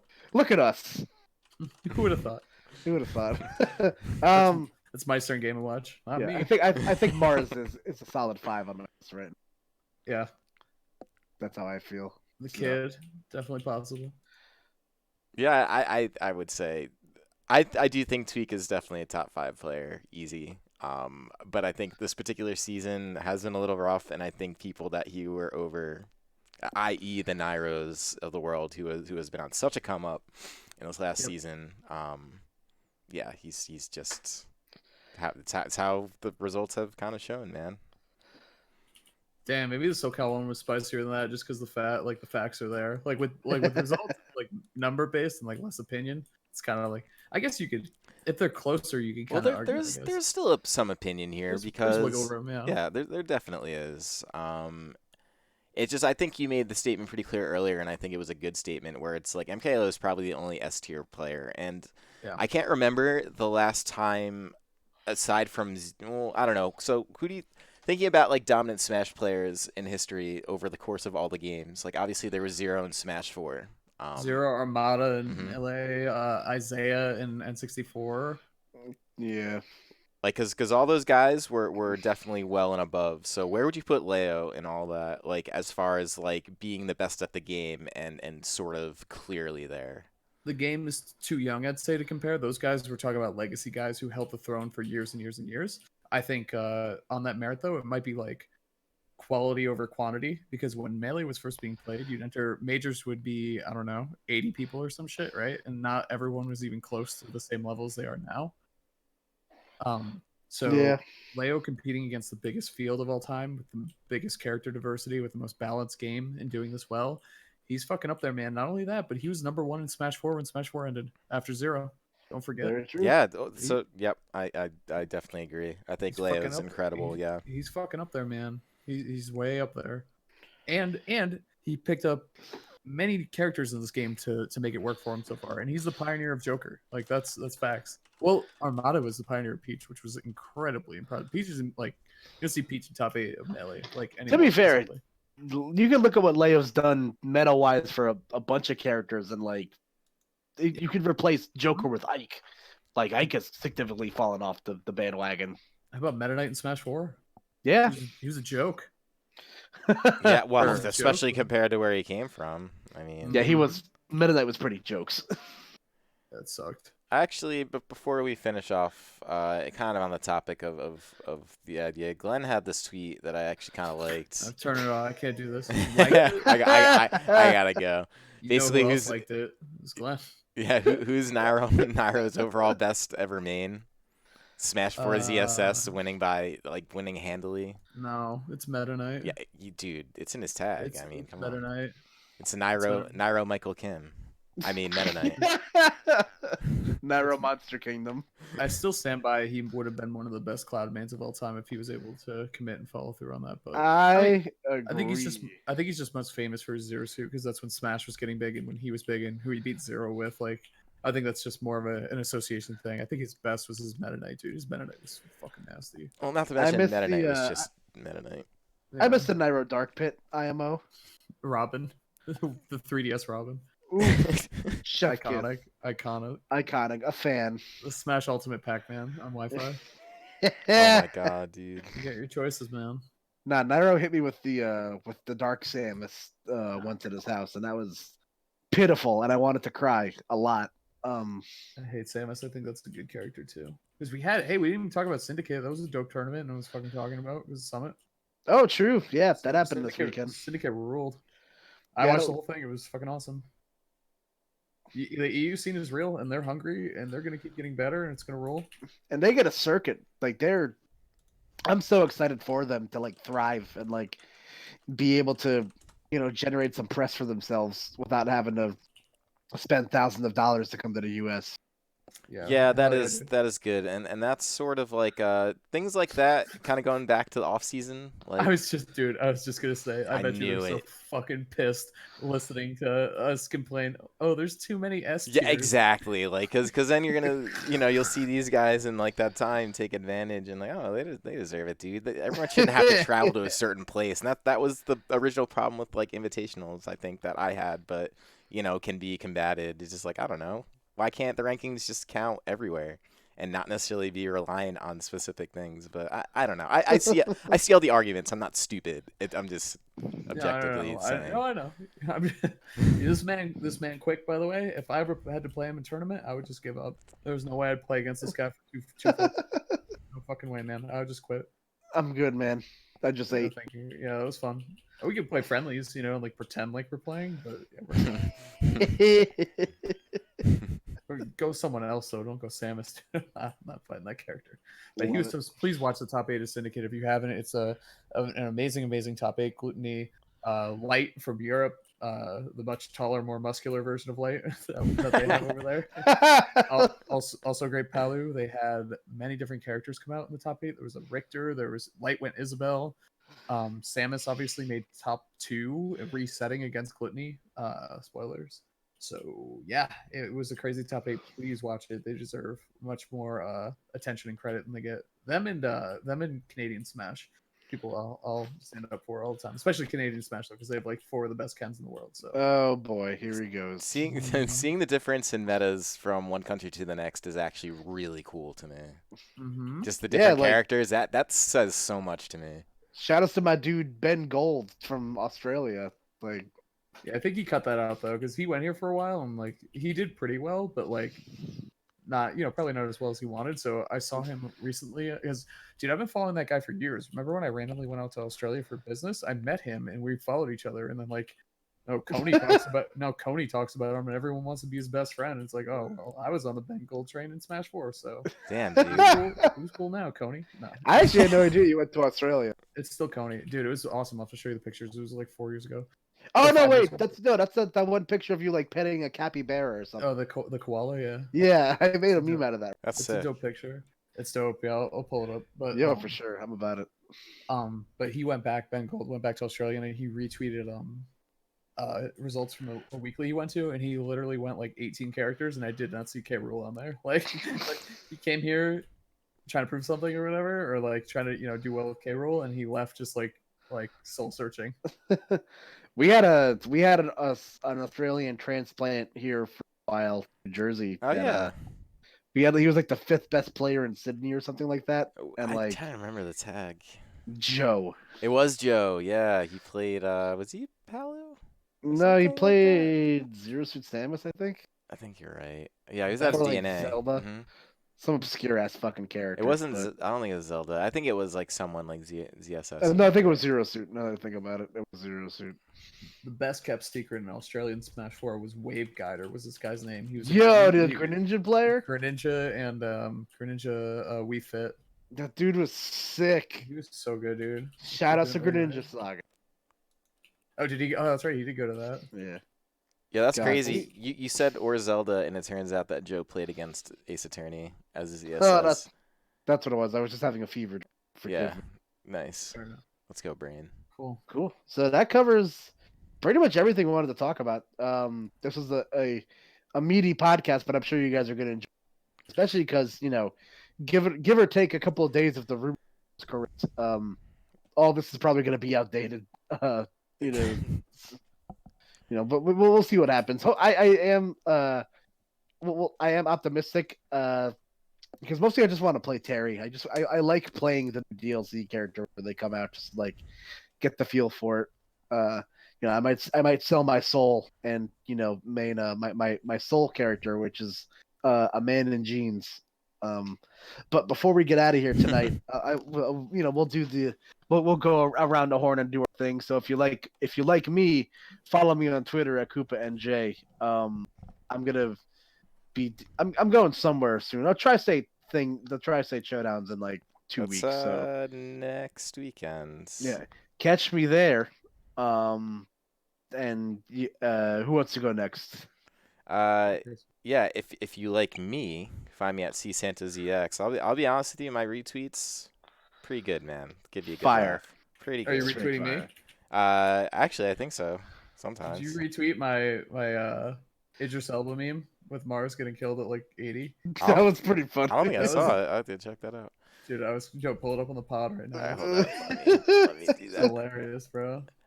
I killed it. You got the sound on, It was. I have it ready. I'll put the sound on. Hold on. It's so funny. dude. I'm so proud of myself. Oh wait. Which one was it?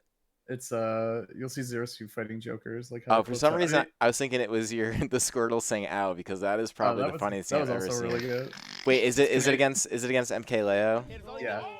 Okay. Canadian Smash. The Squirtle one was the Canadian Smash Weekly. That's how I got that clip. Dude, that was really good. That was fucking hilarious, right? I just trolled by the "I want to shake his hand" video. I was on that weekend, dude. I don't know why. I want to shake his hand. I want to shake your hand. Want to shake his hand. The way he says, God, the way he incompletely says "what the fuck" is so funny to me. It's so hilarious. Oh my god. That's exactly how I felt. That's exactly how I felt watching that. I was like, how did he think to do that, and why did it kill, and what just like why didn't it hit, and like there's so many questions. So, Haz, if people want to see your pretty powerful meme game, where can the people at home find you? It has Matt Rules on Twitch and Twitter. I'm gonna start streaming again. I'm getting back into Smash 100%. I'm done with this dumb hiatus. I've been having too much fun. Watching and playing and thinking and studying VODs and all that stuff. So I'm back, baby. So Yes. I'm excited, man. I'm excited to get back. So I will. We can end the podcast this way. So we are on the eve of Halloween. What's everybody's favorite Halloween candy? Oh, easy. Easy. Not easy for me. Definitely easy, bro. Shit. Like you walk up to a house and you see this in there and you grab it. No question. What is it? Me personally, I'm a big fan of the Three Musketeers. That's me. What? I like Three Musketeers. He goes, what? That is trash. That is fodder. That is fodder. He's just I wouldn't go that far, but I agree that there's better things. Oh, there's like 10 better. All right, what do you grab in frame one near? Reese's Peanut Butter Cup, followed by Kit Kat at my number 2. Kit Kat's actually my favorite candy, but there's something about Reese's at Halloween that is just like you see them, you grab them, they're a jackpot. That's kind of That's basic, true. man. That's all I'm gonna say. I know it's basic. It's basic for a reason because it's fucking amazing. All right, that's I like fair. Almond Joys, also amazing. Not popular, but very, very underrated. Almond Joys are great. Do you get trick or treaters in your area, Taz? Yeah. Do you answer the door or do you leave the bowl outside? Oh no, we don't. We leave the bowl and we watch through the window. Hey, or what? No, just kidding. Yeah, No, I want to shake your hand. I want to shake his hand. That video, I don't know why, but I was cracking up about that because my girlfriend and I were going to a wedding in Virginia last weekend, and we were getting on a plane, and for some reason that video just crossed my mind, and I couldn't stop laughing thinking about it. It was just like girlfriend kept trying to sleep on the plane, and I would just start laughing. And me laughing at him, like, what do you think he's up to? And she's like, are you still talking about that guy who like wanted to shake the other guy's hand? Yes, I need to know what he's up to. And then you tweeted that. All he wanted was to shake his hand. I don't know what the big deal was. Absolutely not what he wanted. I know. Look at him. He looks like he means well. You gotta have the volume too, because it's a combo. Like his voice and his body language is just so funny to me. Like you're so full of shit. I want to shake his hand. I want to shake his hand. Look at him. The way he says. He's gotta be shit faced or something. He's gotta be drunk. Dude, that's like this guy's like coming out like Shrek, like. Yeah. Want to Shrek his hand. Oh no, this is going to a bad place. Chris, you never said what your favorite candy was. Oh, dude, I'm happy if I'm getting like a pack of Skittles, TBH. Wow. Ooh, okay, stranger. Dude, what? Dude, getting fruit candy on Halloween is like severely underrated. I would much rather Starburst than All right, well, Skittles. Starburst good too. You also have the added bonus of Starburst of hoping to get your favorite, but they're all good. So like, even if you don't get your favorite, you're like, all right, you know what? 2 reds, not for me, but someone else would be very happy with this, and they're still solid candy. That's fair. But That is a gamble worth taking. But like, if you get a bag of Skittles, you could get like a bag with like all reds, you know, or like primarily reds. That's true. That's very true. It was red the best. I don't know. I don't have Skittles that much. I mean, I like them all. I'm pretty inclusive with my Skittle flavors, but yeah, I love Skittles. They're so probably good. They're up there as one of my favorite candies. Or like a box of Nerds, dude. Get a small box of Nerds. Nerds. Yo, Good call. Yes. the nerd shot. Ooh, Dude, so good. It is. It's literally a nerd shot. Chef kiss. Now you know. Now you know I mean it because I shot down every other good answer or every That's other there we answer. go. So when you said nerds and I freaked Yes. out, I was like, that was a great choice. I have a thing against Skittles because back in high school when we used to go to the cool parents' house and like drink in their basement and they wouldn't really know, like really, not pay attention or anything. This is the most fucked up thing. Like aside from letting high schoolers drink in their basement, they had a bowl and in the bowl they would mix M&Ms and Skittles. Ew, And so why? so it was like in high Evil. school. It was like in high school. So I'd have like 2 beers and I'd be like completely shit faced, right? And I'd reach into this bowl to like eat what I thought was M&Ms, and it was just like, nope, it is a fruity chocolate surprise. And Oh it is not. no. It is a terrible, terrible mix of That sounds like a flavors. way to like hate both of those things. It was, dude, and I hold it more against Skittles, which isn't because I love That's a M&Ms. shame. I can Are my understand though. because I feel like they're more at fault. I don't know why, Well, but I just feel they're like more to chew. M&Ms you kind of yes. just like go right through them. But like if you're chewing like a handful of just like coated candy and some of it is really chewy and the other some of it is just not like ugh, Yeah, that's how that texture like contrasts is Skittles are bad. loud in terms of flavor, which is good when they're on their own. But when you supplement them with something like a nice chocolate flavor, it's just, dude, it was horrible. It was always the worst because we'd always forget because we were idiots in high school or whatever. Now, I'm just thinking about the I want to shake your hand guy, but he's a big Skittle, and the really scared, anxious looking M&M guy on the other side, like oh. That's a really like personal meme for me. I really appreciate it. I'm sorry. No, it's good. I like it. It's really funny. It's like a custom made tailored meme for me. I'm about it. But so we covered every facet of this podcast, and we hope you guys at home enjoy it. It's always we haven't done a long one in a while, so I feel like we do. There's a lot to talk. There's definitely a lot to talk about in regards to Summit. So This is the guy I meant, by the way. He looks very anxious. I want to shake your hand. He's just a big Skittle, and he's like, hold on, he's like this one. What is this? I could- Oh, Skittles have the rainbow. That's right. They have the weird commercials. Dude, too. I don't like their commercials one bit. They make me They're uncomfortable. weird, bro. Yeah, that's how Skittles make me feel, anyways. Ah, damn. I don't want to shake your hand. All right. Well, if you guys enjoyed this podcast, obviously go ahead and like, follow, and do the subscribe thing. We appreciate it. Helps the visibility a lot, and obviously we are kind of just getting going with this thing, but I swear it gets better every time. So make sure you do that. And aside from that, yeah, I guess that's pretty much it. Cool. Yeah, so we'll be back here next week where we'll talk about our favorite Halloween candy we didn't eat again. I'm trying to do And more over-unders. That was I'm fun. definitely about Stove, over right? under. Yeah, Stove, right? that was the good stuff. over- That's I'm the good over on stuff. Over-unders, Definitely- definitely underrated. Nice. Okay, bro. That's what I'm Got it. talking Yeah. about. How about it? And then maybe we can talk about potentially Terry coming God, out I in a couple hope. of days. So I can Yeah, just we tell will. everyone why it's a good addition, and if they don't think so, they're just wrong.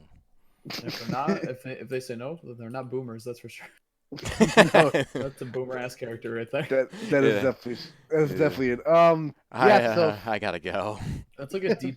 That's like a deep cut boomer character. Like even some boomers are like, who? like he doesn't even hit. Yeah, home damn. with Wow, boomers. that's true. It's like, you did what in an arcade? It had 4 buttons. That doesn't make any sense. Pizza Hut. What's Yeah. that? Right? Didn't that game only have 4 buttons? It had the 3 attacks and then Yeah, it was. The block? game is really basic.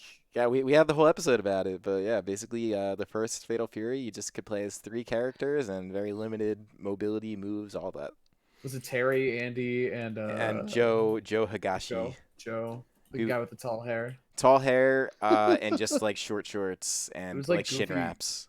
He was kind of like Goofy Sagat looking, right? Like Yeah, Sagat's bald, yeah, Sagat's bald. I has think one that's eye. a good Joe has comparison. Mm-hmm. Well, yeah, because they were the Capcom ripoff company. Yeah, that's exactly right. Yeah. So they had Ken and Ryu, but they're brothers, so like they're different, And then they had the Muay Thai guy. That's a Their good guy, though. their angle was that the brothers had a different fighting style, whereas Ken and Ryu just have the same. They just look different, but And no one gives a fuck about Andy Bogard. His that's name's true. Andy. He How's kind anyone supposed to of he care doesn't about even him? look that cool. Like Terry looks really cool, and then And- like Andy's just like, I don't know. He kind of looks like a tryhard. Like Terry's not also in the not- good way. He just kind of looks like, look at him. He got worse as it went on though. Like if you pull up the original ones, he looked cooler. Dude, like a flame shirt and pants though. Like you don't wear that. Pull up my man. Rock Howard. Howard, the coolest win pose in all of the fighting game. It is pretty good. Rock Howard win pose, Capcom vs SNK2, or any of the King of Fighters game at the time. It's the best victory pose in the entire world. Yeah, you got to get the animated one, but that's it. Hold up. I got an idea. GIF. Brilliant. Yeah. Also smart. Nope. Not nope. On the left. That's pretty cool, but dope, not. but this is the one we're looking for. Yeah. Look at that, man. That just radiates cool. There's actually a whole video about appreciating Rock Howard's design, like how his jacket works and like how like he's actually a brilliantly designed character. He's really fucking cool. He's definitely my favorite in the series, but I do like Terry a lot too. How could I not? He's like SNK's Ken, so yeah, for real.